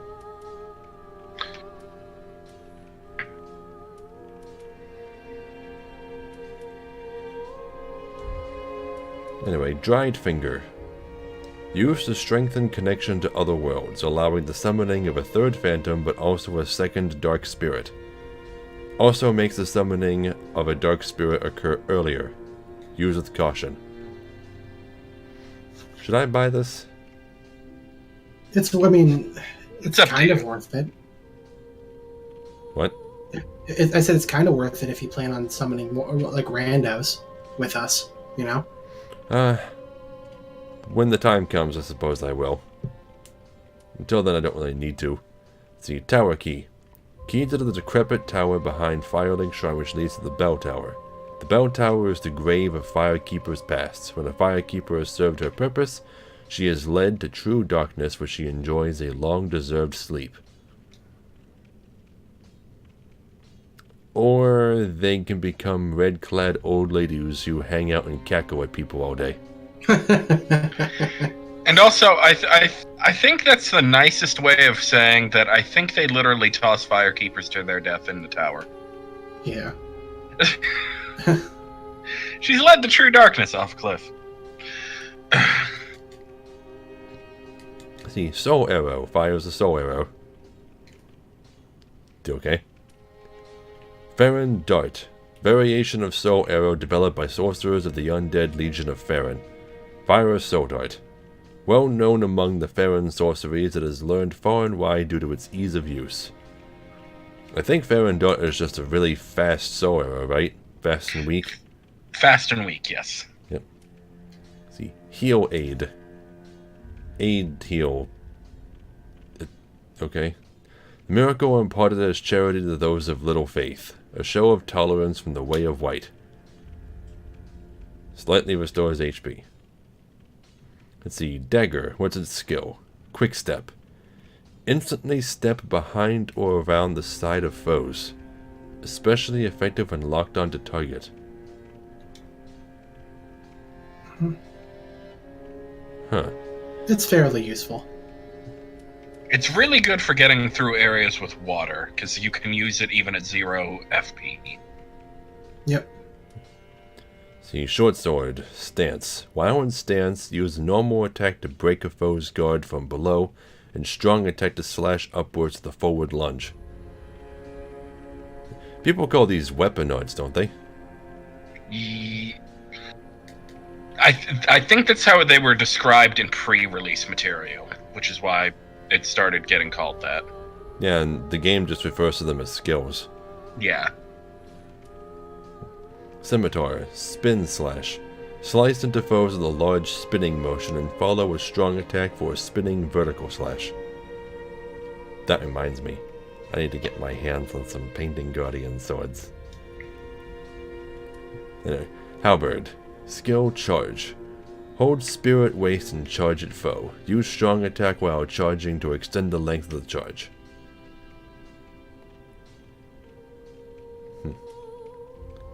Let's see. Talisman. Unfaltering Prayer. Temporarily increases poise while casting miracles, preventing enemy attacks from interrupting prayer. Do we want to talk about poise? What about it? You know about the poise debacle with this game, don't you? No. About how people have mechanically proven that it does nothing, even though FromSoft insisted it does. How Same with armor, actually. Well, I don't quite understand. Armor at least has a small percentage of a difference between the lowest and the highest defenses, but poise literally does nothing. I don't understand. Could you elaborate more? It has no mechanical effect on your ability to tank hits. Okay. With maximum poise, you have... Is that due to a glitch, or is it due to a misdesign thing? We don't know. I am assuming, based on the fact that armor is also useless, it was designed that way. Okay. Because they wanted to even out player, like, skill to equipment gap. So there's just a fake useless stat in the game that's there to trick people? No, it's just that they tuned down what its effect is to the point that it's essentially useless. It's not like a fake stat to trick, it's just they were trying to even out PvP and went a little too hard. Yeah, because poise was pretty noticeable in 1 and 2. Yeah. Yeah. Torch. A simple makeshift torch made from an oily rag wrapped around the end of a stick. Torches such as these are the easiest way to illuminate one's surroundings, but their use comes in the cost of occupying a hand that would otherwise be free. It can be used as a rudimentary weapon to inflict fire damage. It possesses no skill, being an ordinary basic tool. I don't know about that. I mean, does it remain lit when shoved down in Hollow's throat? Because that'd be a pretty neat skill.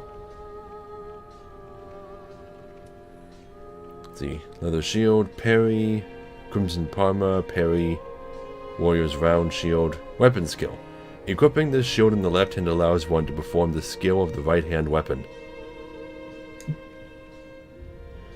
Oh, so you hold it and you don't have to double hand the weapon to use its skill. Right.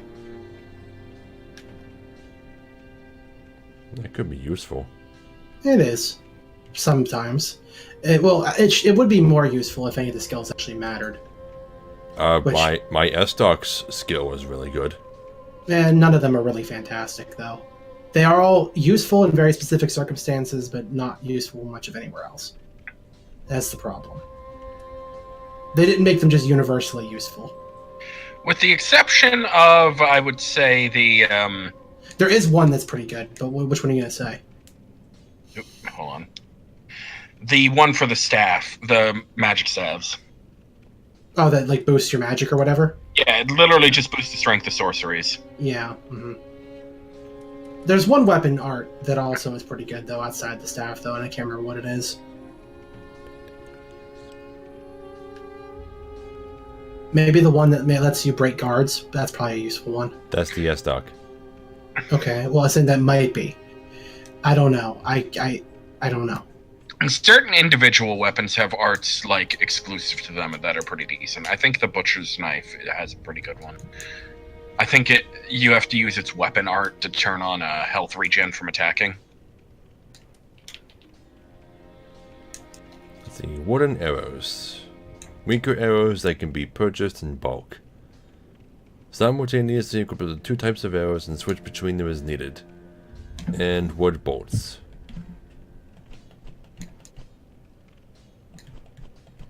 Okay, that's all. Ashen One, be sure to bring more souls. How late were you planning on going tonight? Till about 11:30. Okay. Okay. Still an hour and 15 left then. Alright, now it's finally time to talk to this lady. Welcome to the bonfire, Unkindled One. I am a firekeeper. I tend to the flame, and tend to thee. The lords have left their thrones, and must be delivered to them. To this end I am at thy side. Ashen One, to be unkindled is to be a vessel for souls. Sovereignless souls will become thy strength. I will show thee how. Ashen One, bring me souls plucked from their vessels. Ashen One, to Ashen. Farewell, Ashen One. May the flames guide thee. Now, I could have sworn that she told you to put the coiled sword in the center here. Doesn't she? No, she didn't say anything about it. What if you talk to her again? Ashen One, produce the coiled sword at the bonfire. The mark of ash will guide thee to the land of the lords. To Lothric, where the homes of the lords converge.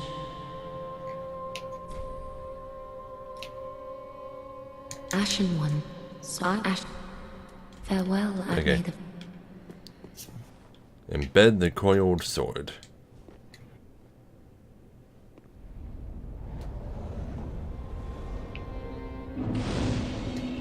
And we made a bonfire. That was easy. Well, now that we know how to make a bonfire, we can just make them all over the place. Save anywhere. Right? In theory. I mean, why can't we just pick up the ingredients of a bonfire and move them somewhere else? It seems like that was supposed to be a thing originally, but they couldn't figure out how to do it right and scrapped it. Yeah. That was, like, I think in very early pre-release materials was talked about as an upcoming feature. They make it sound like it's so hard, but honestly, just do it the same way Ori and the Blind Forest did it. That's all they had to do. Huh? What'd you say? I said do it the same way that Ori and the Blind Forest did it. It would work fine. How did they do it? Basically, that when you wanted to drop a checkpoint, you just dropped it wherever you were, right? And there were areas that locked out checkpoint dropping. So, like, you could do that in the game, lock out certain checkpoint drop locations, but you could drop it anywhere else outside of that. And every time you drop a new checkpoint, the last one is removed. Just like that. That way you have, like, one portable bonfire you can just carry with you everywhere, as well as using the ones that are predetermined. You know? It would be pretty cool. Yeah. That would have worked. But it may be possible that using their engine, it just wasn't possible. It's possible, I suppose. Okay. Especially considering that every bonfire is warpable too. Yeah. Yeah, that sounds like it'd be super difficult. I mean, other than, well, they could just make the one that you place not warpable to. But whatever. Yep. Anyway, let's talk to her again. Ashen One, produce the coiled sword. I did that already. Whatever. Very well. Then touch the darkness within me. Take nourishment from these sovereignless souls. Does what you just said sound familiar? Touch the darkness with me. Oh, listen carefully. Mm-hmm. Elucidated by fire, burrow deep within me, retreating to a darkness beyond the reach of flame. Let them assume a new master, inhabiting ash, casting themselves upon new forms. Let these souls withdrawn from their vessels, manifestations of disparity, elucidated by fire, burrow deep within me, retreating to a darkness beyond the reach of flame. Let them assume a new master, inhabiting ash, casting themselves upon new forms. Let these souls withdrawn from their vessels. Did you just repeat the same thing over and over? Yeah. Oh. I read online somewhere that if you wait long enough, she says the exact same lines that the Maiden in Black from Demon Souls does. She does, but I don't. But it's random when she does it. It doesn't. It's not due to wait time. I know that because just like recently today while I'm playing, I was leveling up with her and she said it. It just seems to be a random chance that she can say it. So you might have a chance to hear it if you go back to her during the course of the game. So just keep an ear out, okay? Okay. Anyway, let's level up a few times. Let's get dexterity to 16.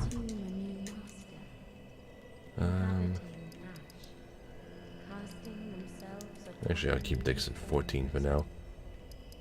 Get luck to 14. Very good at 12. That should be good for now. Farewell, Ashen One. May the flames guide thee. Okay. So, let's head back outside. It might take me a little bit to remember how to get around this place, because it's kind of a big place. A little bit. A little bit. Okay, so I'm gonna step outside. Now this is an area that I kept looking at before heading inside. This path to the left here.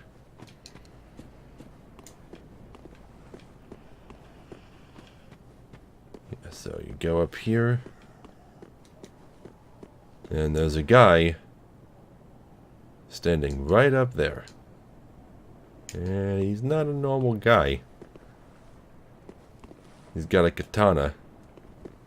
And he knows how to use it. Yeah. You know what he doesn't have? What? Magic resistance.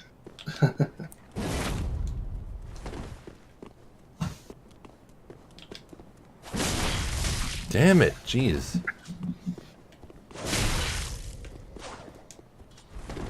I really should have actually rested at the bonfire before fighting this guy. Hold on.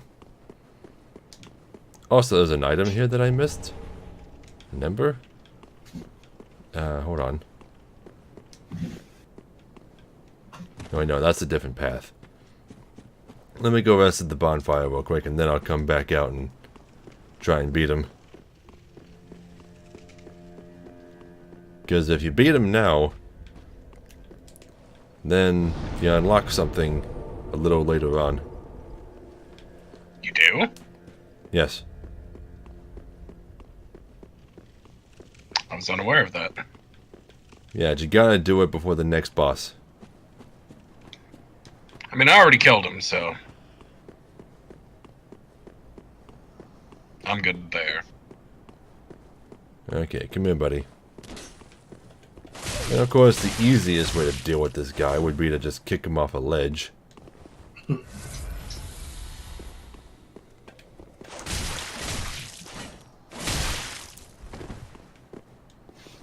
Jeez, oh man.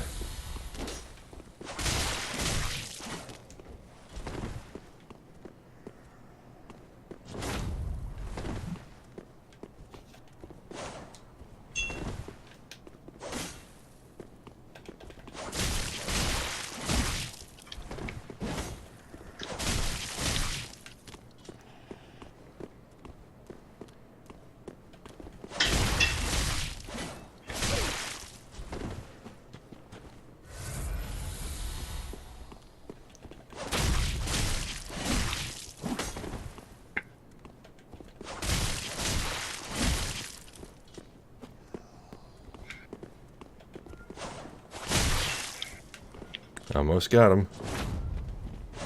Got him. That was way easier than the first time I played this game. First time I played, I kicked him off a ledge. See, Uchi Katana, Master's Attire, which looks just like the tattered robes from Dark Souls 2. The Prisoner's Tatters, that's it. And Master's Gloves. They look exactly like it, actually. They even change depending on your gender. So, Master's Attire, a terribly worn shirt. Men are fond of weaving tales to explain the raggedness of their garb. My sixth sense warned me of danger, and I danced between flurries of blades unscathed, but alas, my clothes went to tatters. I'm gonna put them on. Master's Glove. Same tail.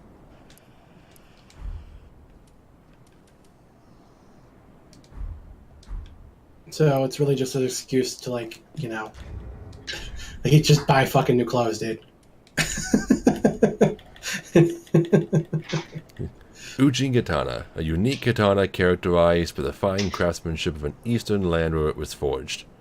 The finely sharpened blade cuts flesh like butter and causes bleeding, but breaks easily as a result. Skill, hold. Assume a holding stance to rapidly execute a lunging slash with normal attack, or a deflecting parry with strong attack. Yeah, that's the thing he was doing to you. Yeah, and he's a one-time NPC, so unfortunately he doesn't come back at all. And this is the door that we need that key for. Or actually, no, never mind, different door. Doesn't open from this side. Right. It is a different door. Okay, and there's an item up here in this tree. The east-west shield.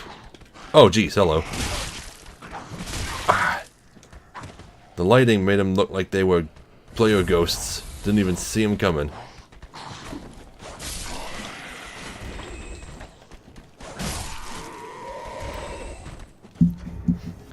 Anyway. East-west shield. Let's see. Parry. Okay.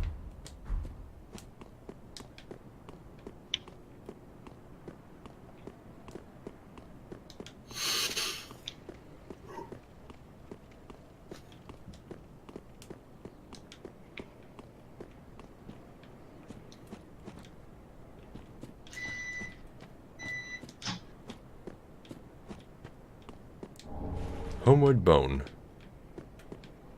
There's one for free. Okay. Now I can go back inside, and there's another side area to find.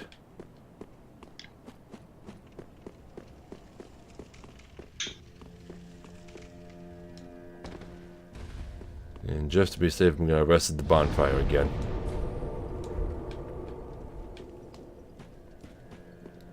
Okay, so yeah. You go back up to where the entrance is, and instead of going outside, you go further up these stairs to your right when you go in. And out here, there's a big old tree that looks just like the trees from the Forest of Fallen Giants in Dark Souls 2. Mm-hmm. And it has the same use. It's a lifted model, isn't it? From 2? Like, it's not even redone, it's like a lifted model. Is it? Pretty sure. Pretty sure. Oh. Although why it's here is beyond me. See. A seed of a giant tree is yet to fall. Well, obviously the reason it's here is that they wanted to have seeds of a tree of giants, and they wanted them to be recognizable as such. Soul of a deserted corpse. It's got a story reason though. I mean, and it's not even really a spoiler either. I mean, there are giants. Yorm is one. Well, yeah, and it's also the same reason Andre is here. Just the worlds are converging. Time compression. Time compression. That's the plot of Dark Souls 3 is time compression. Okay, this is the door you need the key for. Although, need is kind of a strong word. Because you see this tree? Yeah, I've only been able to do this once, ever. So, don't know if I'm going to be able to do it. It's not horribly difficult. It's just precise. Do you remember at all how to do it? He's already got the right idea. Yeah. You run up the tree, and then you jump to the right. Because you see for a moment you jump really high up the tree. That's when you're actually supposed to jump. Yeah, you're supposed to jump while you're on the tree. Yeah. Because you're at a really high point and you get a bunch of air, and it lets you hop onto that roof. Yeah, because you're jumping too early right now. That was the right jump time, but you right did there. it while going straight. Yeah, yeah.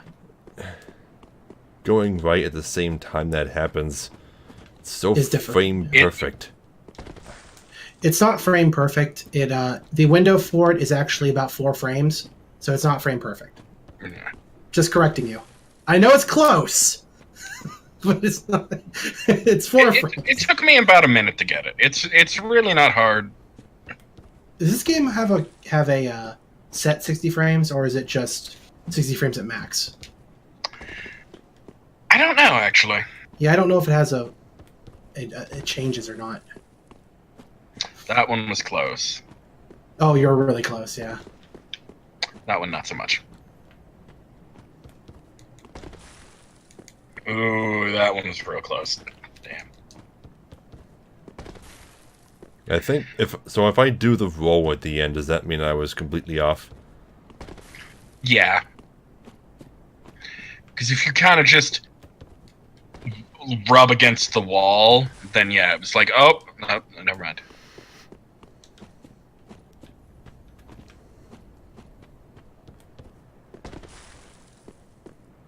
This could take forever. Could. It could. I don't think it would. Damn, that one. Yeah, that was real close. You were a little too left on the tree. Yeah, you were so close. You see, you're just about there. You can do this. Sorry. What was that? I hit my desk. No, but like I said, you don't even have to worry about it right now if you don't want to. I mean, I kind of want to, because there's one thing up there that I want as early as possible. okay. Of course, I could just save the souls and buy the key. I mean, you could, yeah. Well, the point is, it doesn't really matter to do it now or not. It's just whatever you feel is necessary. Because there is the thing that makes, well, saving souls easier. Mm-hmm. How much is the key? Is it 10,000? 20,000. Ew. Getting souls in this game is so hard, too, compared to 1 and 2. I don't think there's any, like, real grinding locations either. Yeah, that's the problem. I think you legit just kind of have to go out and help people with bosses, which was, you know, the original intent.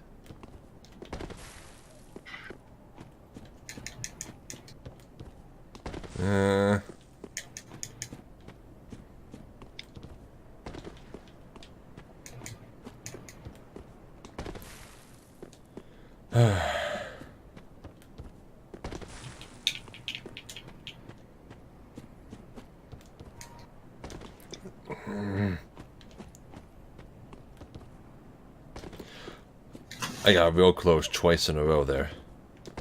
Yeah, you're getting there. You're getting there. Ooh, that one was so close. You hung up on the edge. That was, it was almost perfect.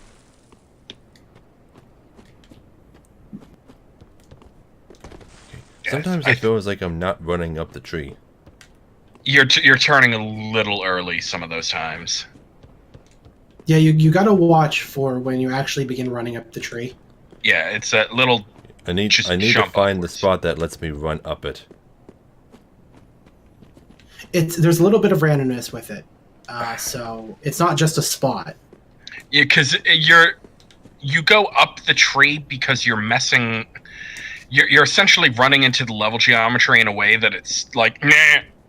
Yeah, this is not in any way intended. The only reason I think it was never patched out is because that would involve changing the level geometry, which they didn't want to do. Yeah, they would literally have to like move the tree. No, I did most likely. Cool. No, most likely the reason why it sounds easy, right? It's like just remove the tree. But the thing is, games like this actually save their entire level geometry as a single file. So Yeah. if they wanted to change that tree, they would have to change the entire map. Couldn't they add something to the map to make it impossible? That's same thing. They have to load it into a system, load it in, redo the entire thing, and put it back into the game again. Yeah, because here the way it would work. No, they wouldn't have to add a piece of the environment. They would just have to add an entity that could block you. Yes, but that is functionally the same thing. Right. Because an invisible object is still an object. Right. It still would be part of the level geometry. Because they would have to add it, re-render it, and then patch it to everyone's game. And there's a chance that anyone who left their character in Firelink would lose that character. because the map would be different and it might corrupt their save. That, and now that I think about it, there'd be absolutely no point in patching an exploit that's available this early. Because you could just play the game offline and unpatched until you do it, and then patch. Right, yeah. Yeah. Okay, pick this up. 3 homeward bones. Okay, now careful not to fall off. You don't want to do that jump again. Unpatching, like, running games unpatched has always been, like, kind of a sticky subject to me, since it creates this huge problem for the speedrunning community when you have, like, patched game versus unpatched games, because it creates this immediate wall where, like, some people only have access to the unpatched version, some people only have access to the patched version, especially with Nintendo games, because Nintendo doesn't let you undo your patches, which fucking sucks. Yeah. So it's always been a sticky subject to me. Sticky white stuff. I mean, again, I don't know how they'd fix that other than relegating patches only to re-releases of games, but that would not work in today's society. No, especially if they're only doing it for the speedrunning community. That's such a niche community. I know, I understand, but you know, when you're part of a community, when you follow, you sort of gain similar values to that group. It's just natural to do that. Yeah, it's natural to do that. Okay. But yeah, like. Okay, you first. Oh no, I was just gonna be talking about that more. What you're talking about what you're actually doing right now. Yeah.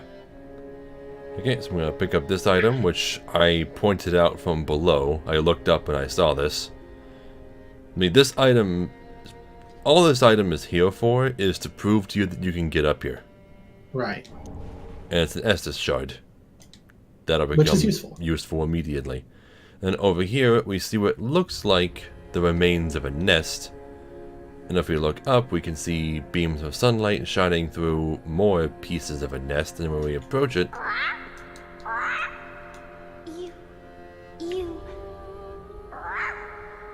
Me, Picklebee. Me, Bumperum. Okay, so... no one knows this crow's name. They do. They don't. People argue about it all the time.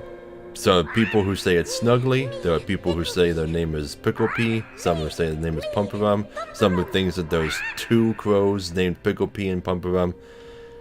No one knows. The wiki says Picklebee Pumperum Crow. So, the crow that says Picklebee and Pumperum. That's still not a name.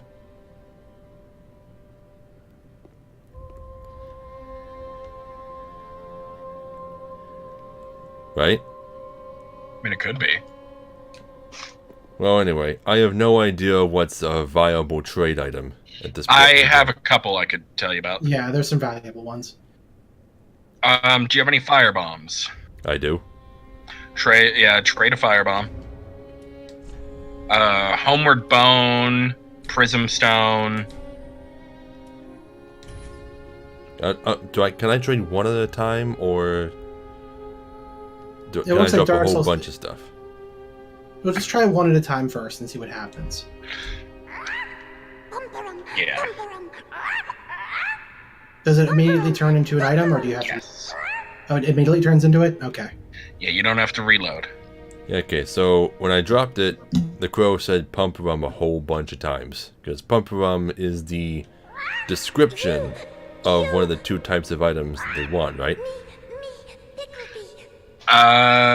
Pumperum being the onomatopoeia for the sound a drum makes, and firebombs being something that makes a loud noise. I mean, if that's the case, you probably made more sense of that than anyone else did. Like, seriously. Okay, and it becomes a large Titanite shard. Those are valuable, yeah, so that's good. Okay, and then you said a homeward bone? Yes. Okay, that doesn't make a loud noise, so it's probably gonna say Picklebee. Yep.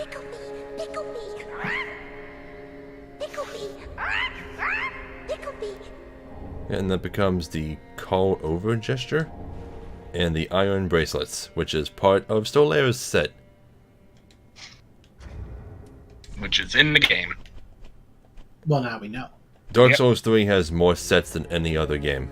Yeah, It has too much armor. But again, it's good they were able to do that since you can't upgrade armor anymore. So it makes sense why there's so many. Yeah, it's all fashion Souls now anyway too, since poison and physical defense don't do much. Yeah. See, iron bracelets, said to be the bracelets of a knight of sunlight from a previous age.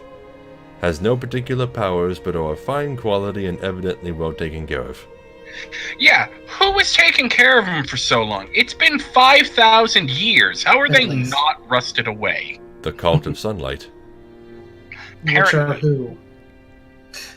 Are these birds part of the Call of Sunlight? It's probably, us. Dark Souls players. Oh, you know what? That actually makes sense. Yeah, okay, fine. Solaire always will remain like the... Think about it. Dark Souls 2 never explained who the Covenant leader for Heirs of the Sun is. Yeah. It doesn't need one. Because players from around the world who play Dark Souls 2 see a Sunlight Covenant and are just like, some bros, let's do it. But why? It's a mutually existent covenant. It exists because people want it to exist, and not because somebody started it. Okay. I just always wondered why Solaire made such an impact in the series anyway. Just for being a likable character. Is that basically it? He had probably the most character of any Dark Souls 1 NPC. That, and he's the one who introduces multiplayer to you. Oh, yeah. And coined the Jolly Cooperation line. He says a lot of funny things. He's just like Sigmire. If I didn't know better, I'd think you had feelings for me. That line is so out of place. It really is. Oh, it's just there to poke fun at chosen people. undead. OowO. I wonder if... Don't ever say OowO again. That's really not your thing. Don't do that. I actually watched somebody do a dramatic reading of some furry roleplay. It was fucking hilarious. Oh god. Yeah, it was fucking hilarious. I'll find the clip and show you. Furries say OowO. Furries say OwO. And meanwhile, Sephiroth is just like, OWA.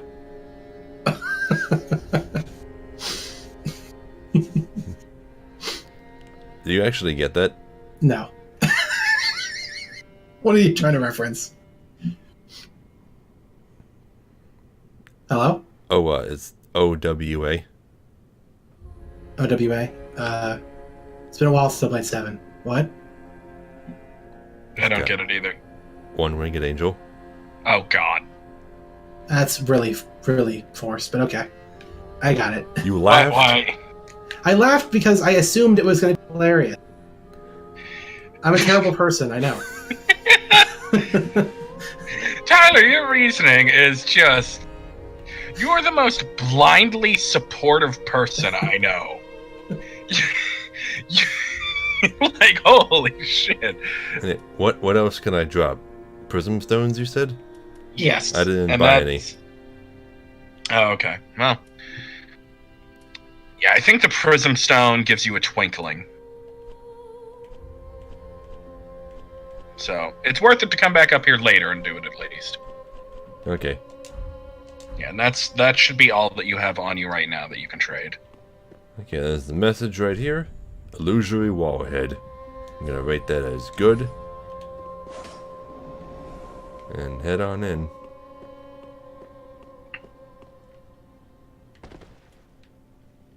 Treasure chest. Covetous silver serpent ring. That's going on my finger. 10 minutes into the game. Yeah, that is going on my finger, and it is never coming off. Pretty much. Anyone got some sovereign glue? Now we're mixing references. That shit can come off in no time though. Doesn't can't sovereign glue come undone just due to like water? Or no. am I thinking? No, I'm thinking of animal glue. Sorry. Continue. Sovereign glue is a D&D magic item. Sorry, I was confusing some things. Yeah, it requires another magic item to remove. What does it require? There's a specific magic item that is used for removing sovereign glue. I forget what it's called. Oh. And yeah, animal glue actually isn't like water soluble. It can be undone with heat, though. Okay. Wait a minute. I didn't find, like, the tower and stuff while I was up there. How? The what? Like, the tower that you need the key for? Yeah. I didn't find it when I was up there. How do you reach it? It's one level above that. If you look close, like if you look closely around where you made the jump to the tree, there's a ladder that you can kick down from above. You have to get to that ladder. You have to go up the tower. Okay, so I need to buy the key? Yes. Okay, so I can't get everything up there from the exploit. No, the exploit just gets you a shard and the, number one best ring. How may I? Right. Okay, I'm gonna buy one Prism Stone, Ashen one. just so that I can have it when I inevitably get back up there later. Oh, also, I think we should address, because we never said it before, since MP is a thing again, having multiple copies of spells does nothing for you. Yep. So if you get multiple copies, just sell them. Otherwise, it's pointless. Farewell, admin. Okay, I think I'm set. Nothing left to do here. Just... Alright, let's go. Travel High Wall of Lothric. And there's also the Cemetary of Ash. We can teleport back to those bonfires too. I guess in a way, this game's kind of like a love letter to like the entire series, in the way that like its progression is like a mix of like Dark Souls 1 and like some original stuff, and Demon Souls. Demon Souls is referenced a lot in this for some reason. It's weird, isn't it? Well, Demon Souls doesn't have an optional tutorial boss that is meant to kill you. No. Well, I mean, it does have one. I meant Dark Souls 3 doesn't have it. Although the progression does act a bit more like Demon Souls. You're forced into a linear progression until after you've beaten a couple bosses. Yeah. And then the game opens up. Okay, password. What is it?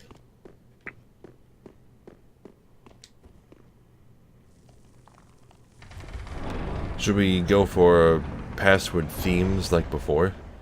I mean, I think in honor of us being at the end of our playthrough of Dark Souls, it should be names of previous Dark Souls characters. Alright, well, first one to come to mind is Solaire. Solaire, yep, will be our first. And we'll get progressively more, what's the word? Obscure. Obscure as we go on, yeah. Capital S? All lowercase. Yeah. Solair? Is that right? Solaire. Aire, okay. Oh, dude, I learned about this really awesome game that I totally got to play. It is you know how like those randomizers were popular back in the day of different games? Yeah. Yeah. They made one for Final Fantasy IV. God, what's it called? Final Fantasy IV Free Enterprise is what it's called.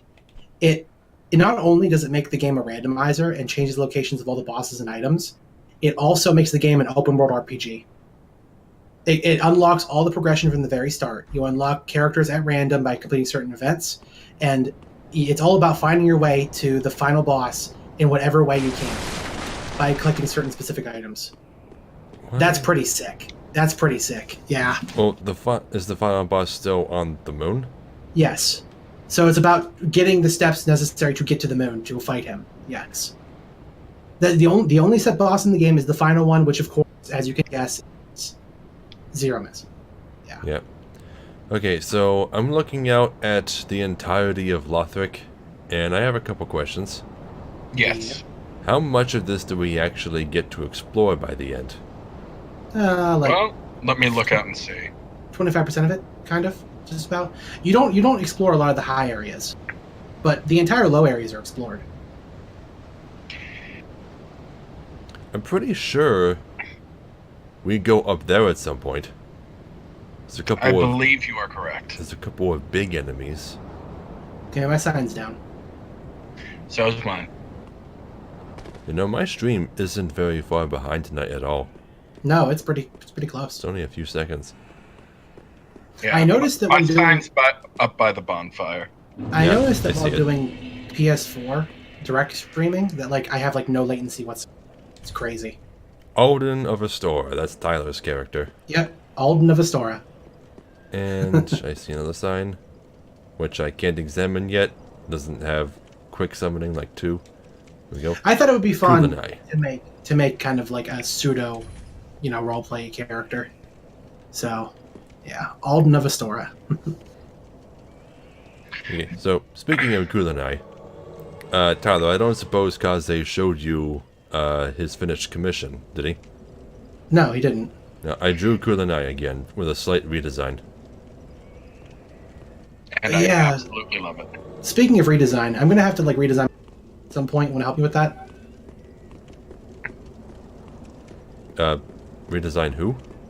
No, not redesign, but design. Because remember how I used to like draw that one character? Shit, I forget his name. Hold on. Red and Rex? No, the one after that. It was another lizard character I drew a lot. It was his name means yellow in Japanese. Kiro endings. Do you remember him? That's not what yellow is. No, what's yellow in I Japanese? think it's Chiro? Or is that brown? Shiro? Shiro? Yeah, Kiro is frog, isn't it? Well, that's like the sound a frog makes. But I'm just trying to think. Like, it was based on something. It was based on something. Well, the thing is, I've been wanting to redesign him from scratch. Yellow is just key. Oh, it's just key. Okay. That's not what I learned. There might be more than one word for yellow. Well, But yellow was always the word that I had the most trouble remembering. For some reason.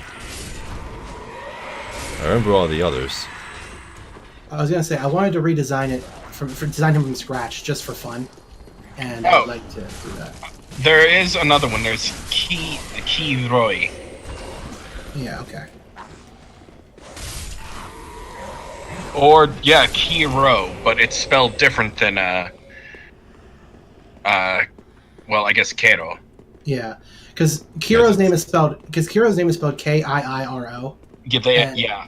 That's yellow or amber. Okay. Hey, check this out. Ashen Dragon. It's flaking apart in the wind. My favorite thing about Kiro endings as a name though is it's King Ironside just mixed up. Is it really? Yeah, Kiro endings is just King Ironside mixed up. Okay, see that Yeah. guy with the lantern? Gotta take him out quick, because he'll wake up all the surrounding hollows and make them all attack you. My other character that I had, Alest Ides, is Steelside mixed up. You're good at anagram names. Yeah, Alest Ides. Yeah. How did you manage to get a name as cool sounding as Kiro Endings, anagrammed from Ironside, using a word in another language? I don't know how I did that. It just happened. Speaking of anagrams, do you guys know what Asriel Dreamer is an anagram for? Toriel's name and No, Asgor's. that's a portmanteau. Yeah, it's a portmanteau of the two, but I don't know what is an anagram of. Asriel is an anagram of cereal. And Dreamer is spelled that way because it's an anagram of murderer. Oh, okay. Okay. So Asriel Dreamer is serial murderer. All that's funny. Okay, and there's a secret over here. You can hop down, but be careful not to hop down too far left or you'll just die. Mm-hmm. Yeah, and there's a corpse right here on the ledge. 2 gold pine resin. And we're right back where we were before, at the stairs. I'm going to want to pick up a heal miracle because, oh boy, do you not come into other worlds with a lot of healing. Can I show you guys a cool move that I can do? Sure. Okay. Because you can see how I have like a fist weapon. Yeah. Yeah. Yeah. Well, if I do this, I can pull out 2, and I can do this with them. Okay, Street Fighter. Ain't that cool? Get out of here, Ryu Ken. Because I can do like this too. Super punch. Not quite as fast at punching as Dark Souls 2, but The mouth noise has made it so much more legit and powerful. I'm also a Sunbro just so I can be, extra Astoran. Hold on. I Don't thought you were leave me just going to behind. say extra. Just so it can be extra. Really? There's a lot of spirits invading here. Don't worry, they tend to be pretty weak. Do you guys want to go back to the start? Yeah. Yeah. I beat like an invader already before we met up, so it shouldn't be too hard. Okay, here's the plan. I'm going to go back to the bonfire. And when he shows up, I'm going to run back to the starting room. And you two will be waiting there. If he even comes back here.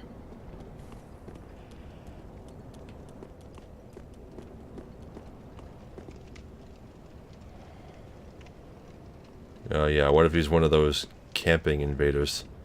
Yeah. We'll wait like a minute or two. And if he doesn't show up, then we'll, just head out. There he is. I guess you're not going to hide, huh? Alright. It's too late, Kaze. Just come back out. Tyler ruined it. Oh, he cast Tranquil Walk of Peace. Careful.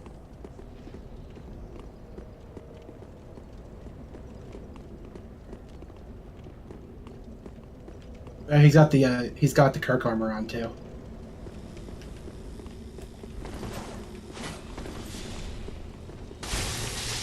Oh, electric bombs. Lightning urns. Of course he just runs. Don't chase after him. Get back here.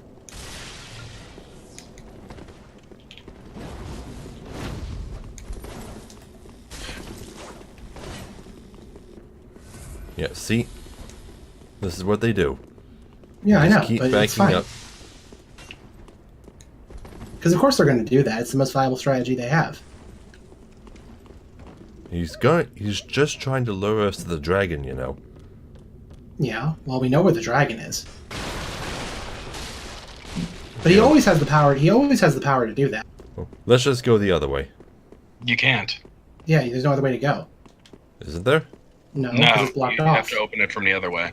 Yeah. Well, there's still enemies to kill over here, like this crossbow guy. Right here. Sure, but I'm just saying it doesn't... like, literally the enemies you can see from there is all that's that way, PJ. Yeah. There's still things to see. Not really.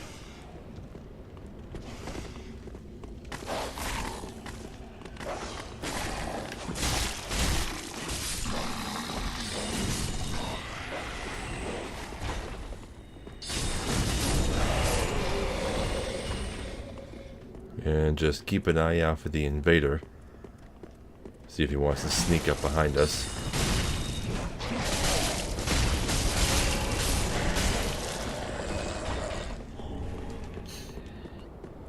There he is. Here he comes.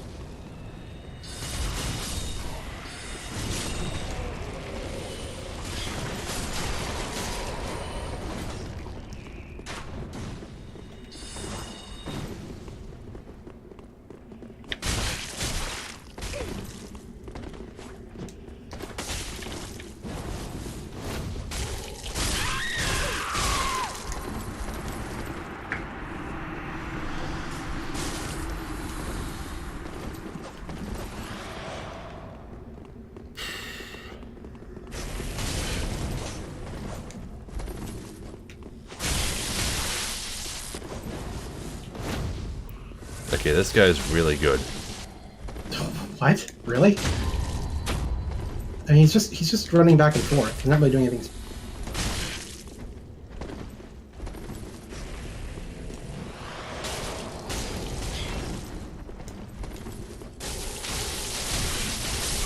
Nope, I'm dead.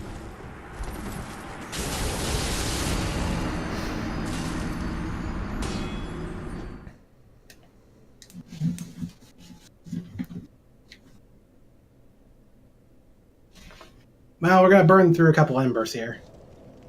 Because they're gonna keep getting invaded. It might be better to push to the second bonfire solo. Since it's so close. Yeah, we were already halfway there.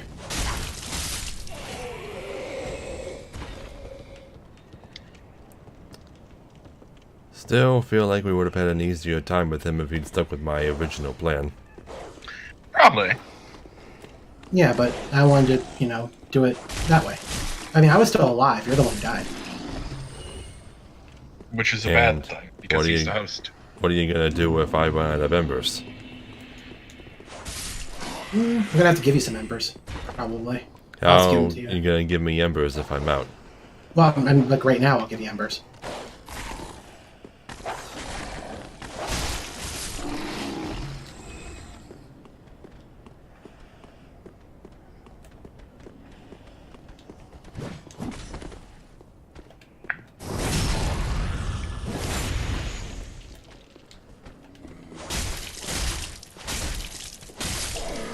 And you take a lot of hits.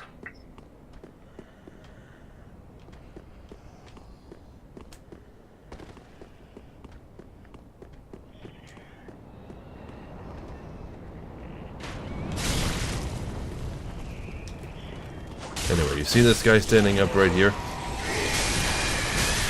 Yeah, he transforms. Just like Udex Gundyr did.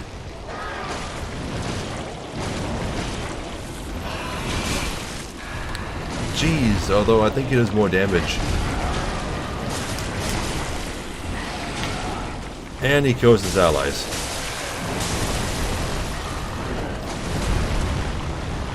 He needs allies when you have animated black gun powers. How exactly are these anime powers? They look just like anime powers. You can see like in something Tokyo Ghoul or something of that nature. More the dark kind of series. Something like that, like a villain would have, or a badass anti-hero.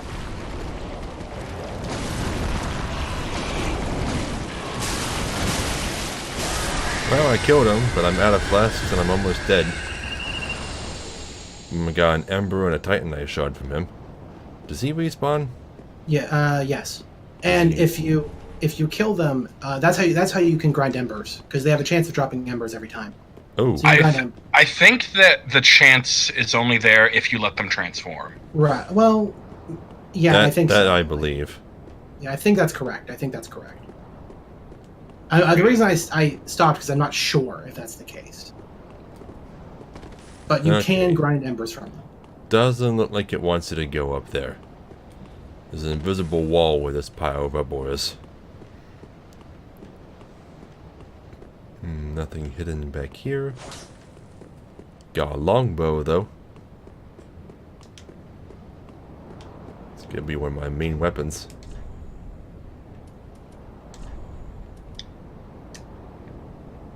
More power you to you trying to use bows, but did they make them any better in this game? Yeah. 3 was the first game where it was viable for most people to do a ranged-only build. I don't know. I did it pretty well with Dark Souls 2. Most people. We are definitely in the... I would say at least... I'd honestly say skill-wise we're lower upper tier. Intermediate? A little bit more than intermediate. Like, we're not exactly like speedrunners or fighter PL level, but they're, god tier. Or whatever that other new guy is we watch. What the fuck's his name? The streamer? Who does all the challenge runs? You know what I'm talking about, Lobos right? Jr.? Yeah, Lobos Jr., yeah. Yeah, not quite there, but we're definitely in the high tier of skill. I really wish we could play the JoJo's Bizarre Adventure add-on for this, like that someone made, the mod. Do you know? I've told you about that before, right? No. No, there's a mod for this game that makes it so that you don't have weapons, you have stands, and the stands are enemies. So when you attack, you use an enemy's attack, and like they summon behind you as spirits. Yeah, it's pretty cool. I really dislike JoJo. That's fine, dude, but doesn't change the fact it's awesome, whether you like it or not. Why is it everywhere? Why is everything a JoJo reference now? Well, it's not that everything was... It's a joke to make the joke that everything's a JoJo reference. Of course not. But like everything is. I mean, it's no different than the Simpsons did it meme. Well, and it's also like, okay, you know what? Vampires. JoJo did not do vampires first. You know? JoJo did not do the idea of ghost fighters first. It did not invent that concept as much as people think it did. Do people think it invented vampires? Well, people think that like it originated the vampire anime kind of aesthetic that happened. You know, like the one that was followed up by what's that one? The main character is like a half vampire.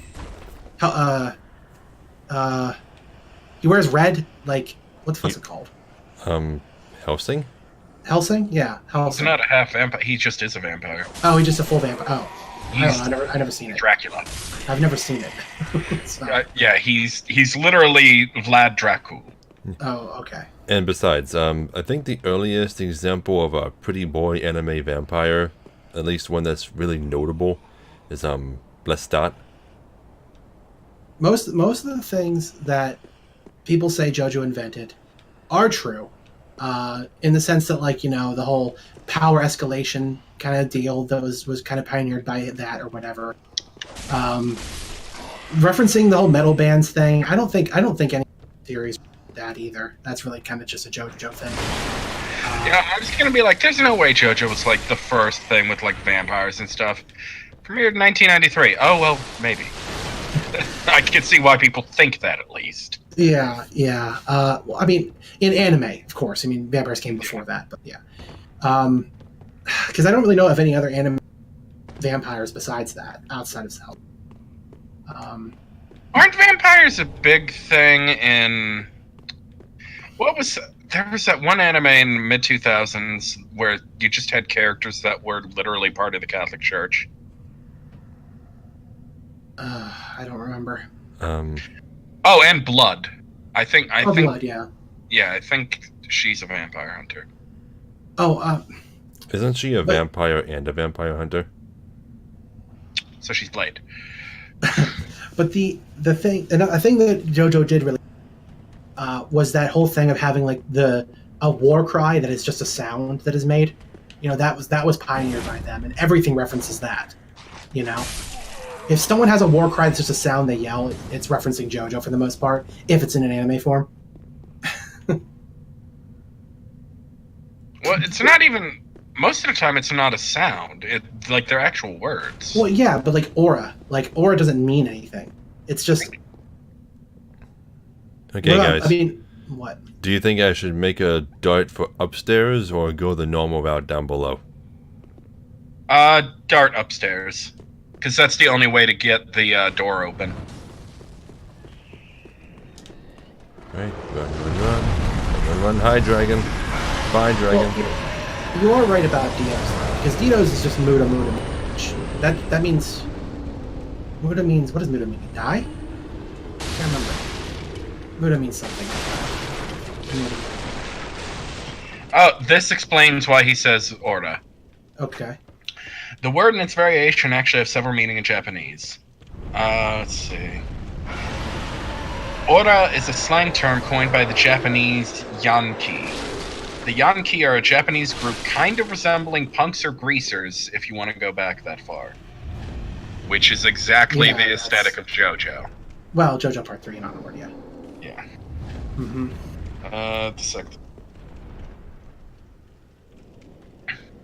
In Japanese, there are only a couple of real cuss words which are very seldom used. The bulk of profanities in Japanese are based on the tone, grammar, and sentence structure you use. If you watch a Japanese Yakuza film, you'll notice that they usually talk in this sort of loud, growling voice when they're swearing. This is important because the tone is one of the key parts that turns regular words into cuss words in Japanese. In contrast, if you would say the profanities in a normal voice, a Japanese person would most likely know what you were talking about. So basically, if you say aura in a regular voice, it means look. Oh, And it's okay. fairly harmless. However, if you shout aura in a loud, gravelly voice, that's going to mean, like, what the fuck? Oh, okay. Wow. Mimics are super easy to get into a loop. You're literally just waltzing around it, poking it in the tits. It's dead. Didn't hit me once. Props to the developers for finally adding cloth physics, by the way. Deep battle axe. Yeah, so it's a battle axe, but really insightful.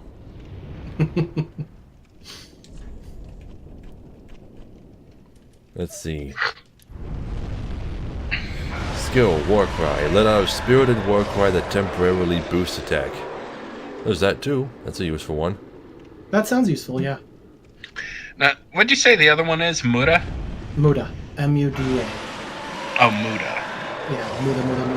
Yeah, that's what it else. Useless. Oh, useless. Okay. Yeah, so Alright. deep adds dark damage. It's the same as fire, just with dark. Gets rid of scaling too. What about Ari? A-R-I. Yeah, but I wonder how useful that is, dark damage. I don't even know what's weak to dark in this game. Oh, it's apparently another form of high. Okay. So it just means yes. It's like slang for yes. And that's why in the English dub he says yes, yes, yes, yes, yes, yes. That's a completely separate scene. Oh, it is? Just letting you know. And also Yes. that was in Japanese, I think.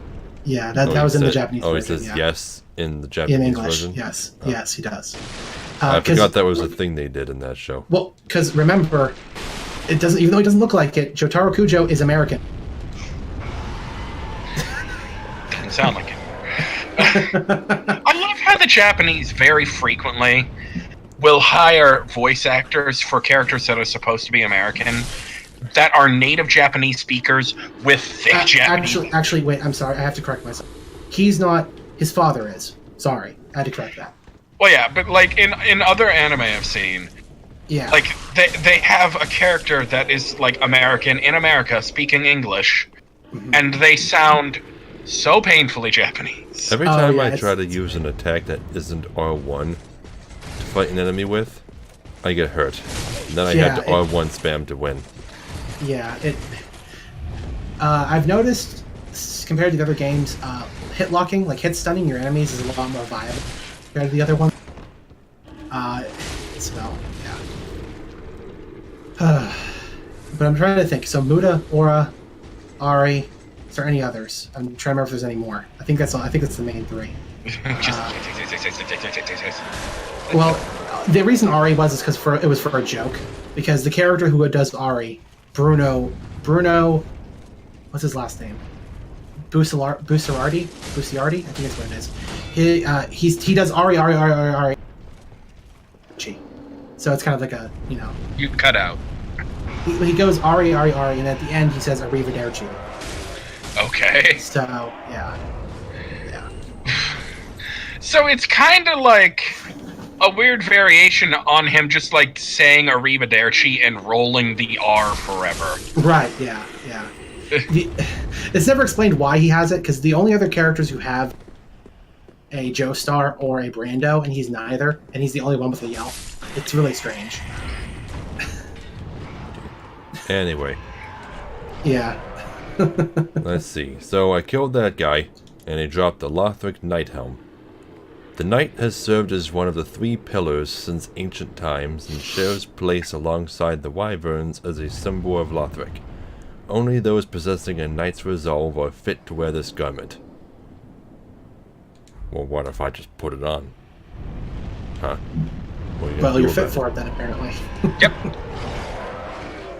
Sorry, it's a closed species. No one's allowed to draw knights unless they pay me to draw some for them.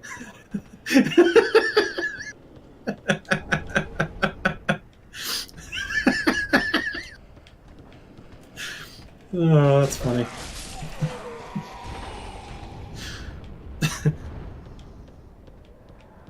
You know, this first area, I've said this before, but it is huge.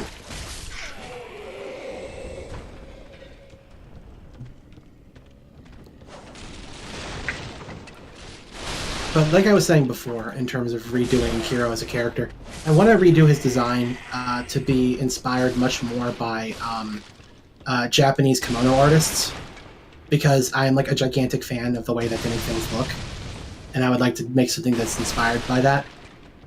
Now, I don't... what? I was just... I thought PJ was going to go downstairs first, and I was going to suggest he didn't. Not because yet, you can't no. do anything downstairs yet, yeah. Mm-hmm. Did you find the bonfire? Yeah, I think you went past it. Yeah, you went past the bonfire. Yeah, you did. Did I? Yes, Yeah. you did. You went past the bonfire, yes. Like, considerably past it. Yeah, go back to the building when you're done here. Yeah, you want to go up to the top of the area. Yeah, go back up and then go out its door. Out this way? Oh. Okay. Yeah. Mm-hmm.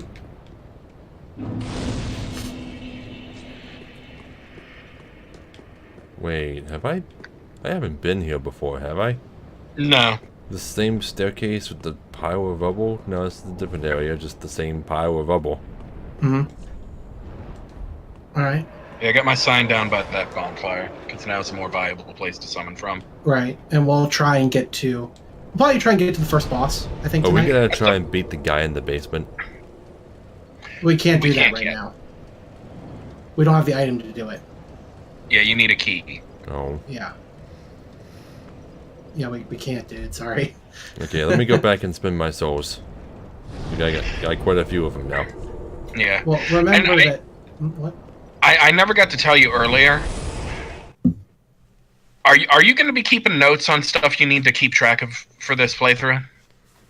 Well, we talked about that before. At the start of this call, didn't we? Yes, we did. Yes. We're not really going to be caring about what we miss or don't get. Well, mark somewhere if you can. In New Game Plus, do not talk to the merchant lady until very late in the game, because you get a very interesting piece of dialogue if you do. All right. That sounds like a good plan. Wait. So the lady that I have to buy things from, I can't talk to her until the end? Not the end, but late. You're not really going to have to buy anything from her anyway. I better Especially- stock up before New Game Plus. Yeah.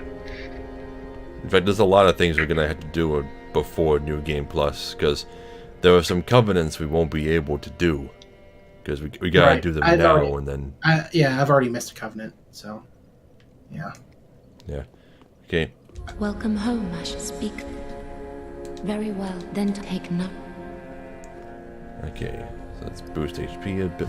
Oh wait, it became expensive really fast. Yes, that your levels are... Like, dude, I'm level 40, right?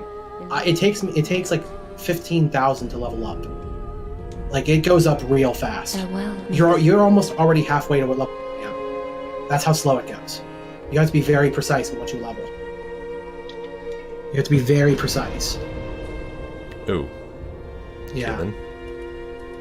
Yeah, I think endgame level in this game is probably like 60. You know, I'm remembering something just now. What's that? This bonfire that you guys just guided me to. Yeah. First time I played this game, I missed it too, and I didn't find it until the end. Yeah, I think I recall that. Yeah.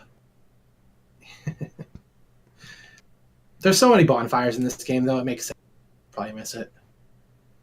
There's a lot of redundant ones, too. There is. There's a lot of redundant ones.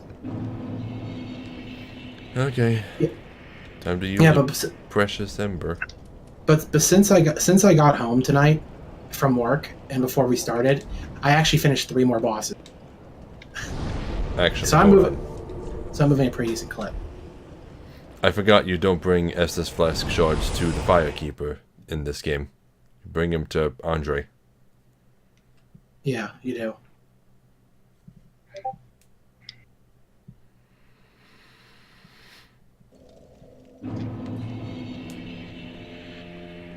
Just gonna take care of that real quick.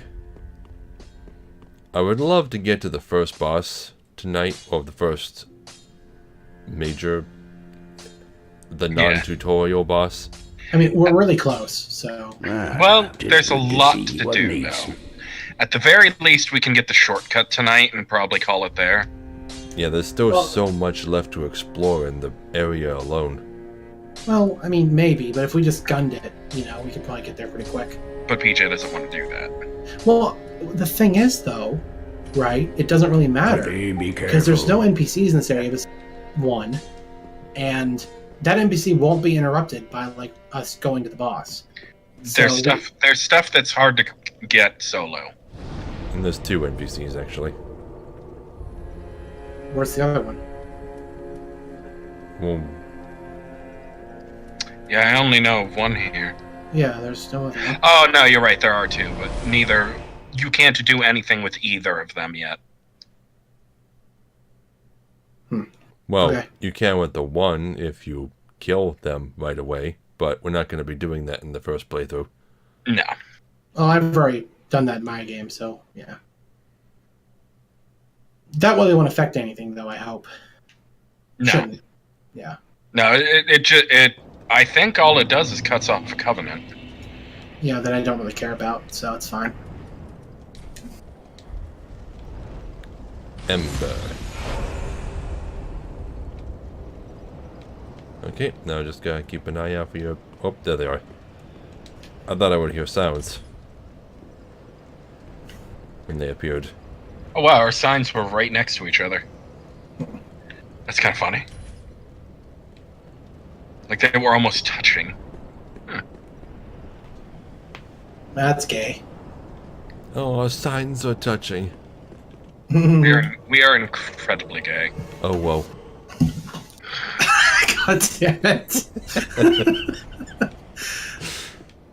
That's how you do it. That's how you do that meme. You say it out loud and with a straight face. Oh, whoa. Well, that's what made the fucking the dramatic reading. But no, I'm gonna drop you some embers though. Oh, you're gonna do that stealthily? Okay. Well, I was, but yeah.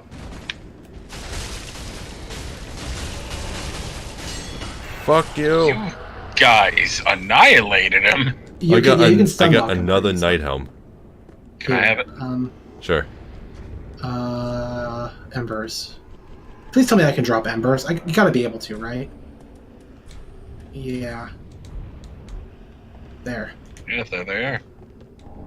10 embers. Wow. Okay, thank you. Yep. Yeah, so you should be good for a while. Maybe. Ah, Be careful about the barrels.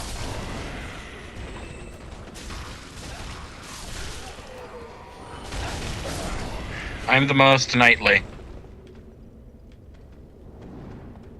I mean, I'm literally dressed like a knight. I am more knightly than you.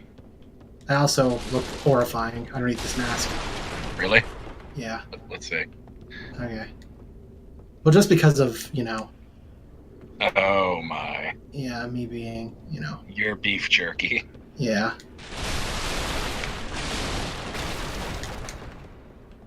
Yep. I'm pretty beautiful, actually, without it, though. Like, if I was reverted back... Like, I built my character to be as, like... What's the word? Aryan as possible? Is that the word? I think Aryan. Is that the right word, or am I thinking something different? Well, what are you trying to describe?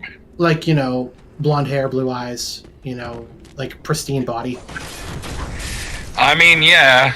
I guess that would be a good description. Like, European. White bread? Well, no, because white people aren't naturally beautiful. Go this way. Yep. No transformation for you. Oh, I got a raw gem. Yeah, raw is valuable, of course, until you get something better. Because, you know. Did anyone get the crystal lizard? I haven't seen it. It's right here. There it goes. Raw gem. You know, considering this game introduced that whole transformation thing, you could say it still has gimmicks that are new and ripe for the abuse. Transformation. Transformation. And spoiler warning, it's not getting old anytime soon. Is it possible to make that fall down to there? Oh, yeah. If I cast Spook, I can make that fall, but if you don't, you'll die. Or you make could it go down that this way. Yeah. Can I take out this guy down here? Yeah, just watch me. I gotta take this guy out.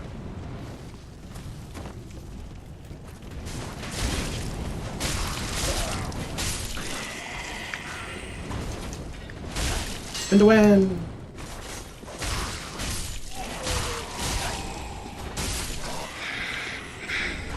Fire bombs. 8 standard bolts. It's fun to kill fat people with your fists.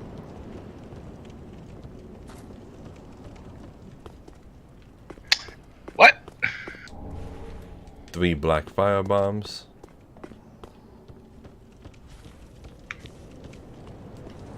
Okay, I'm gonna go down this ladder. Well, we do have to go back up, I think. Isn't there a side path up there? Yes.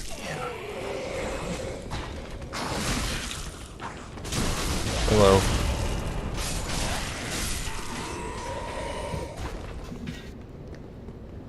Back up we go. Come on, I want to pick up the item. I wonder, does the climbing glitch still exist? No, I just climbed straight through him. Oh, it does, but it doesn't Yeah. animate. Yeah, there's no animation, but we're stuck on each other. Yeah. Yep. So it does still exist. PJ, he's inside you. Or am I inside him? Boom. Maybe we're inside each other. 69. It's a sex thing. Yeah, so I did do some more streaming myself last night, as I announced on your Discord. I saw. I was there. Oh, you were actually on the stream? Yeah, but I wasn't chatting. Yeah. I was wondering why I had 4 viewers. Undead Hunter Charm, which is what this game calls Lloyd's Talismans. Help, help, help, help, help. Ow. Oh. Where'd you go? Yeah, you went ahead a little bit farther. Okay, there we go. Where did you even die? Where's the thing that Right killed there. We killed each other at the same time. Oh, I see, Oh. yeah. Okay. Because the game kept fucking up and making me front kick. So I wasn't swinging.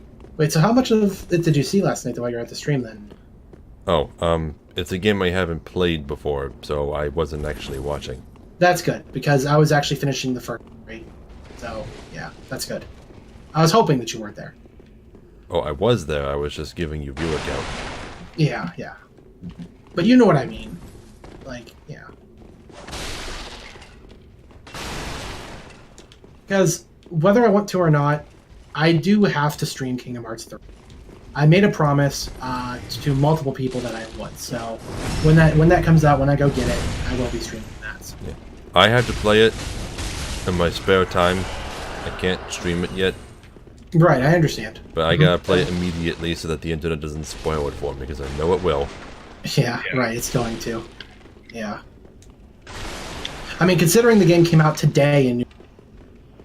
Yeah, they broke street date. Yep. Mm-hmm. So it's free to all New Zealand players. Well, not free, but you know what I mean. Hey, Kaze, Yeah. are you at all opposed to switching weapons? No, You could, if the kicking thing is a problem, 2 green blossoms. You could pick a weapon that has a different kick animation, like the S-Dock. yeah, I guess I could. The only reason I was using the katana is it's like the strongest thing I got right now. Which, by the way, I put my sign down again in the room before the one I died in. Okay, I'll head back. Oh wait, Peach, I think you missed something. You know the end of that pathway where the barrels were at? If you break the barrels, you can drop down to another ledge. I don't want to drop down yet. No, there's a chest here, and you can't reach it any other way. Well, hold on. I didn't want to drop down until I knew exactly where everything was. Okay, well then take your time, but I'm just waiting where the chest is. You'll know where I am. You know the rule about mining the block you're standing on. I mean, going down this path just gives you advantage in the round. So, if there's one thing I have done in this game like a trillion times, it's this beginning part. Okay, Dark Souls 3 does something I wish the other games had done earlier. What? When you are summoned, it doesn't matter how many flasks you had, it doesn't matter what health you're at, you're summoned at full health, full MP with all of your flasks. Alright then. So that's fan-dabby-dabulous. Astora Straight Sword. Yep. That I gotta read. Great weapon. Let me read Green Blossom as well. Temporary boost of stamina recovery speed. The undead Legion of Farron are remembered for using this annual plant normally found near clear water to swing their mighty swords of abandon. And gold pine resin. Rare pine resin which emits golden sparks. Chunks of it are even rarer. Chunks of it? I don't know about that. Temporarily applies lightning to right-hand weapon. Its origins are unknown, although some have speculated it may in fact be a type of fungal resin. Undead Hunter Charm. Tool used to hunt down the undead. Blocks Estus recovery within a limited area. Used long ago by Lloyd's Cleric Knights on their undead hunts. Okay, so they didn't forget the name Lloyd. Although Allfather Lloyd is long forgotten by the Way of White. Never mind. His hunts have lived on, and this charm allows one to challenge undead without fear of tenacious healing. Why did I fall halfway into this wooden... Why did I... do you see that on your end? No. No? I'm halfway into the floor. On my side. Okay. Interesting. Continue. Hey, you're killing everything without us, Kazi. You're standing right there. Oh. God damn it. God damn it.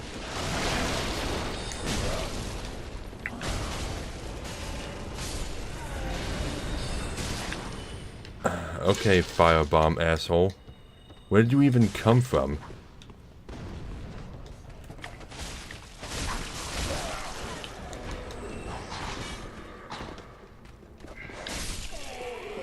I'll go get him. Because Kazi didn't take him out. Wait, what? Where'd he go? He dropped down. Oh. Estes Shard. And it's not an anvil. Wonder if that means something. Rajam, Rajam. Yeah, that's the important reason to come here, because more heals. Isn't there something in here too? I could be wrong about that. Well, there's a couple in this area. Downstairs. Oh, just leads to here. Cell key. There we go. Yep. Actually, so now we could actually go back, couldn't we? Isn't that cell key for multiple the NPC? Things, actually.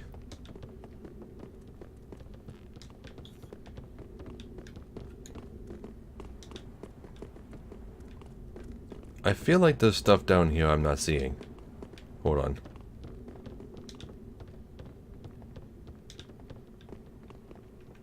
Oh, there's a chest I skipped. Silver Eagle Kite Shield.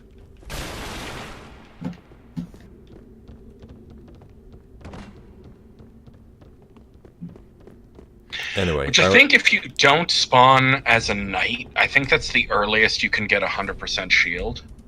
If I'm not mistaken. Is it 100% shield? I think. I'll look at it in a second. Estes Shard. A shard soaked in Estus. In the old days, it was rare to see an Estus flask far from its owner, but this shard offers hope, however shattered.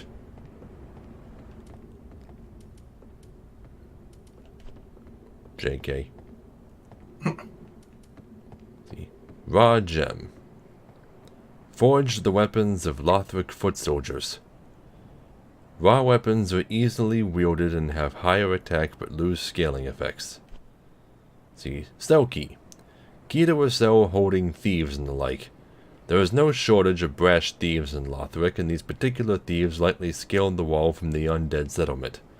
But they are only waiting to practice their thievery on the high wall, for their fear of Lothric Castle, rumored to devour men, keeps them clear of its grounds.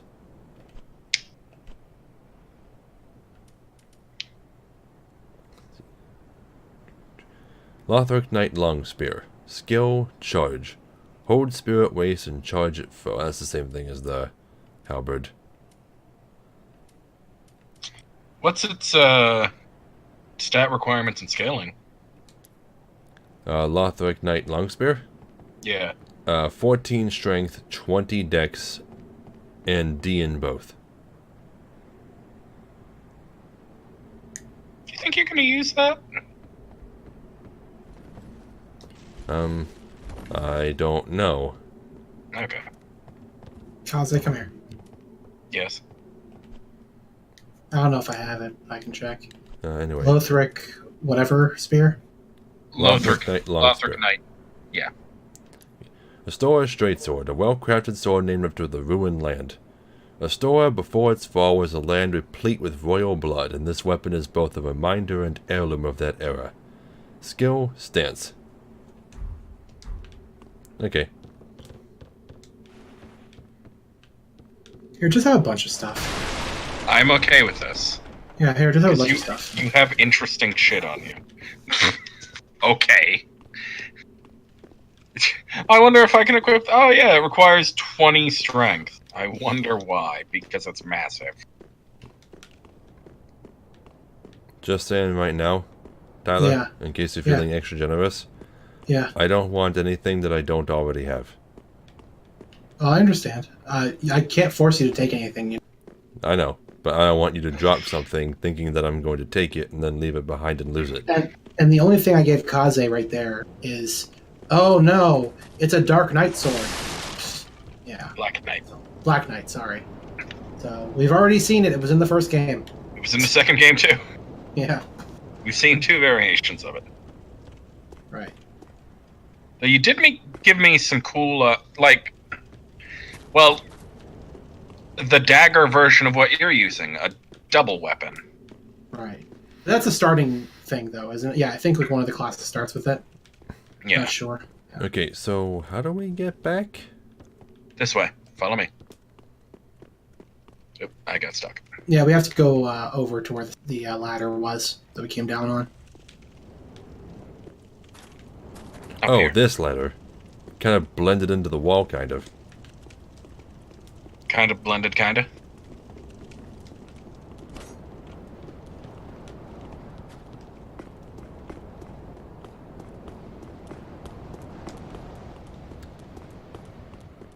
Yeah, I need to check my decks up a little bit. And I kind of want to use those daggers.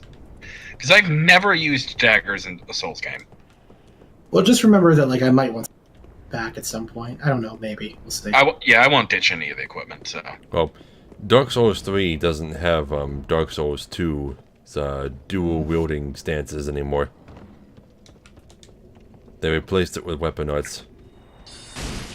And dual weapons. Yeah, there's still weapons down, so yeah.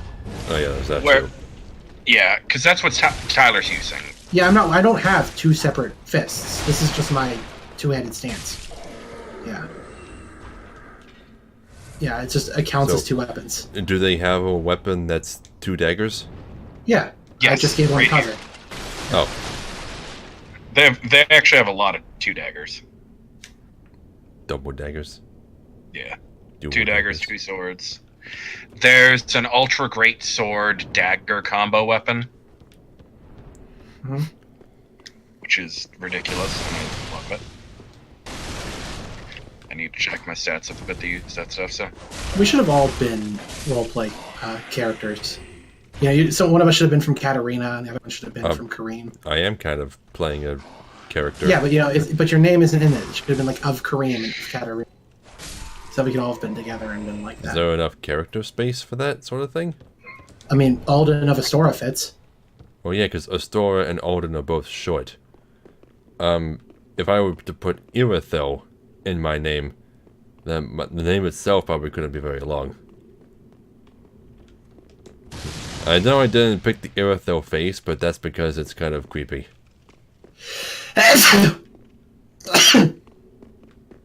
Ugh.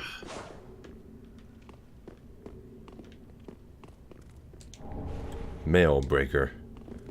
Let's take a look at this. It's probably got shield piercing. Oh, Jesus Christ. Just fire. His name's We just got fire. invaded by fire. Yep. Yeah, but this is where all your ember's gonna go. But I'll do whatever you say. Okay, here's what we're gonna do. Krill and I come down here.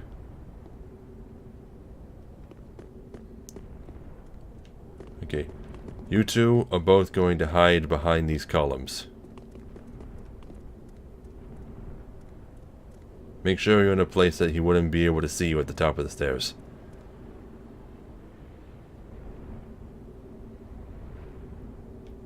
Of course, it could be forever before he finds us.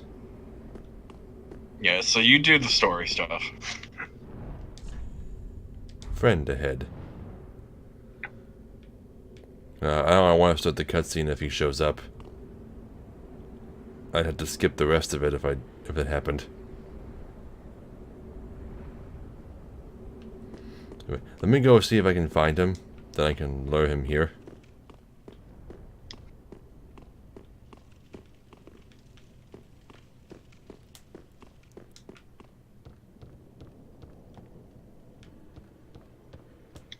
Open some doors too while I'm at it.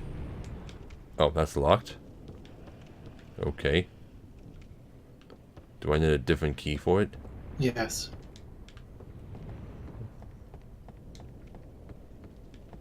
You know, he could be anywhere. This place is so big.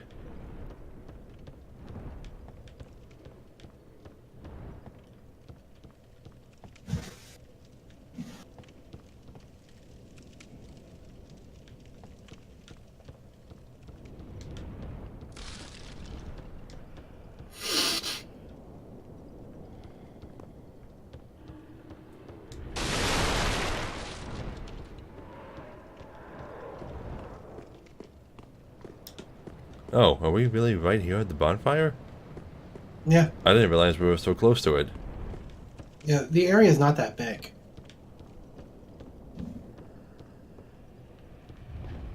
I mean, you could run through the entire area in like less than minutes.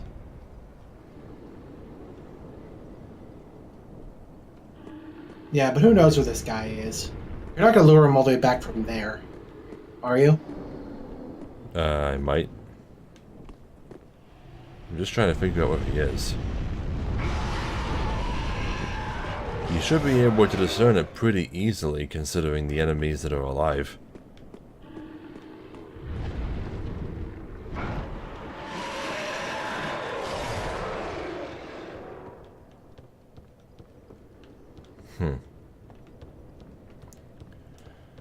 Well, he's not gonna be around for a while at least. So let's talk to the NPC.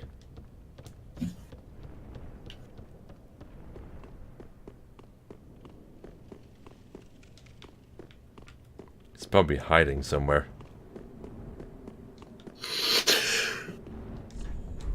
Okay. Open. Used cell key. We come in here, we see this guy wearing a really strange hood with holes in it. Eye holes.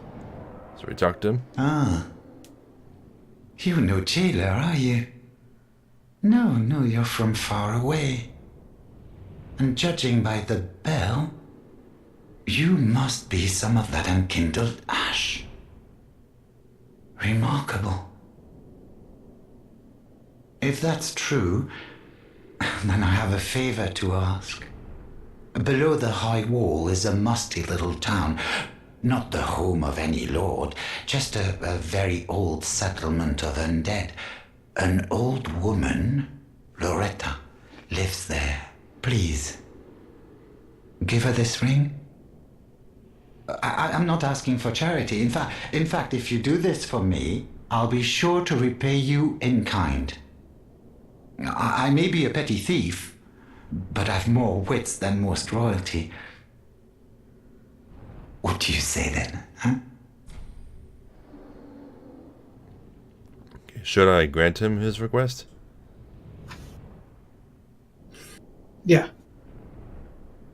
I forget what to do. Okay, so I do. The guy's here. Very well. I humbly place my faith in you. I am Grey Rat of the Undead Settlement, and I promise to... Oh, he got in my way. Ah.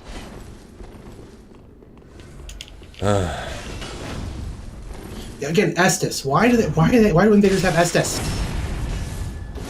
Such bullshit.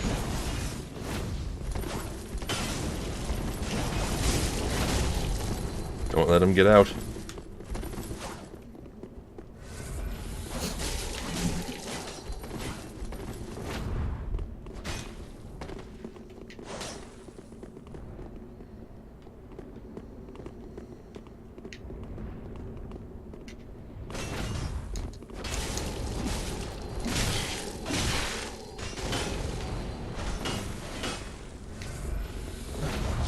You should let me in first.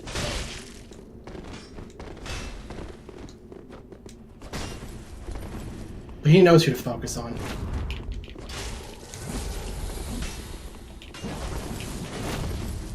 Come on.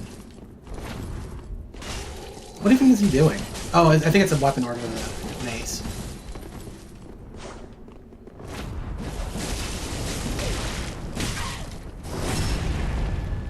Why do they take so little damage? I don't know, dude. I got him, though. Yeah. You killed each other. Yep, we did. I've been waiting to do this for a long time.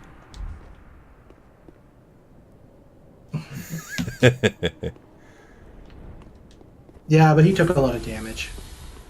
The PvP is a lot harder in this game than the other ones. As hard as they already were. Yeah, they just made weapons do a lot less damage and give enemies less HP.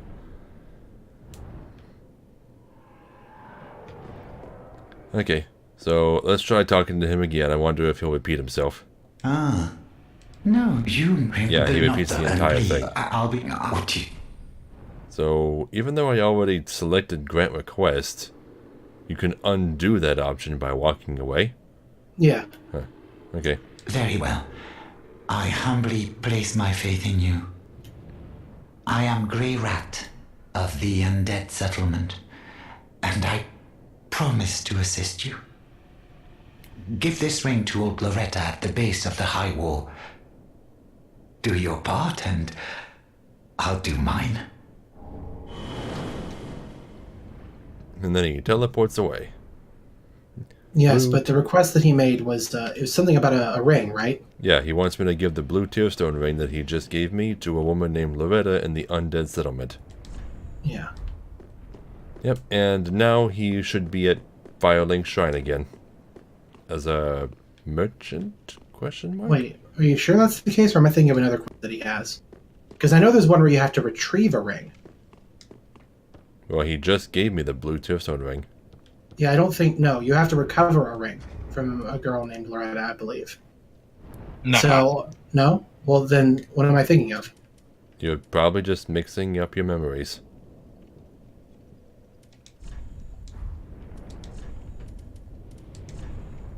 Anyway, blue tearstone ring. A ring set with a large, rare tearstone jewel. Temporarily boosts damage absorption when HP is low.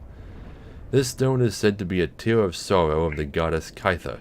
And of course, tears are always more beautiful near death. Yeah, it's still not a very useful ring, though. Well, I've got some empty ring slots to fill. Oh, yeah. Because this game has 4 ring slots for some reason. It 2 did as well.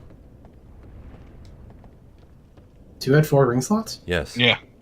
Oh. Okay. Don't remember that at all. Are you surprised? But, I mean, not particularly. I mean, 2 is pretty forgettable overall. I disagree.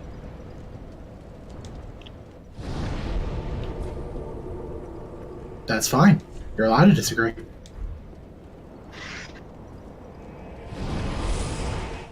I mean, I was just playing 2 last night for fun. Yeah, that Doesn't mean it's not forgettable. How many times did you play it and still have no idea what the story was? Well, I never actually took the time to read item descriptions. Every time I played it was to test a new build.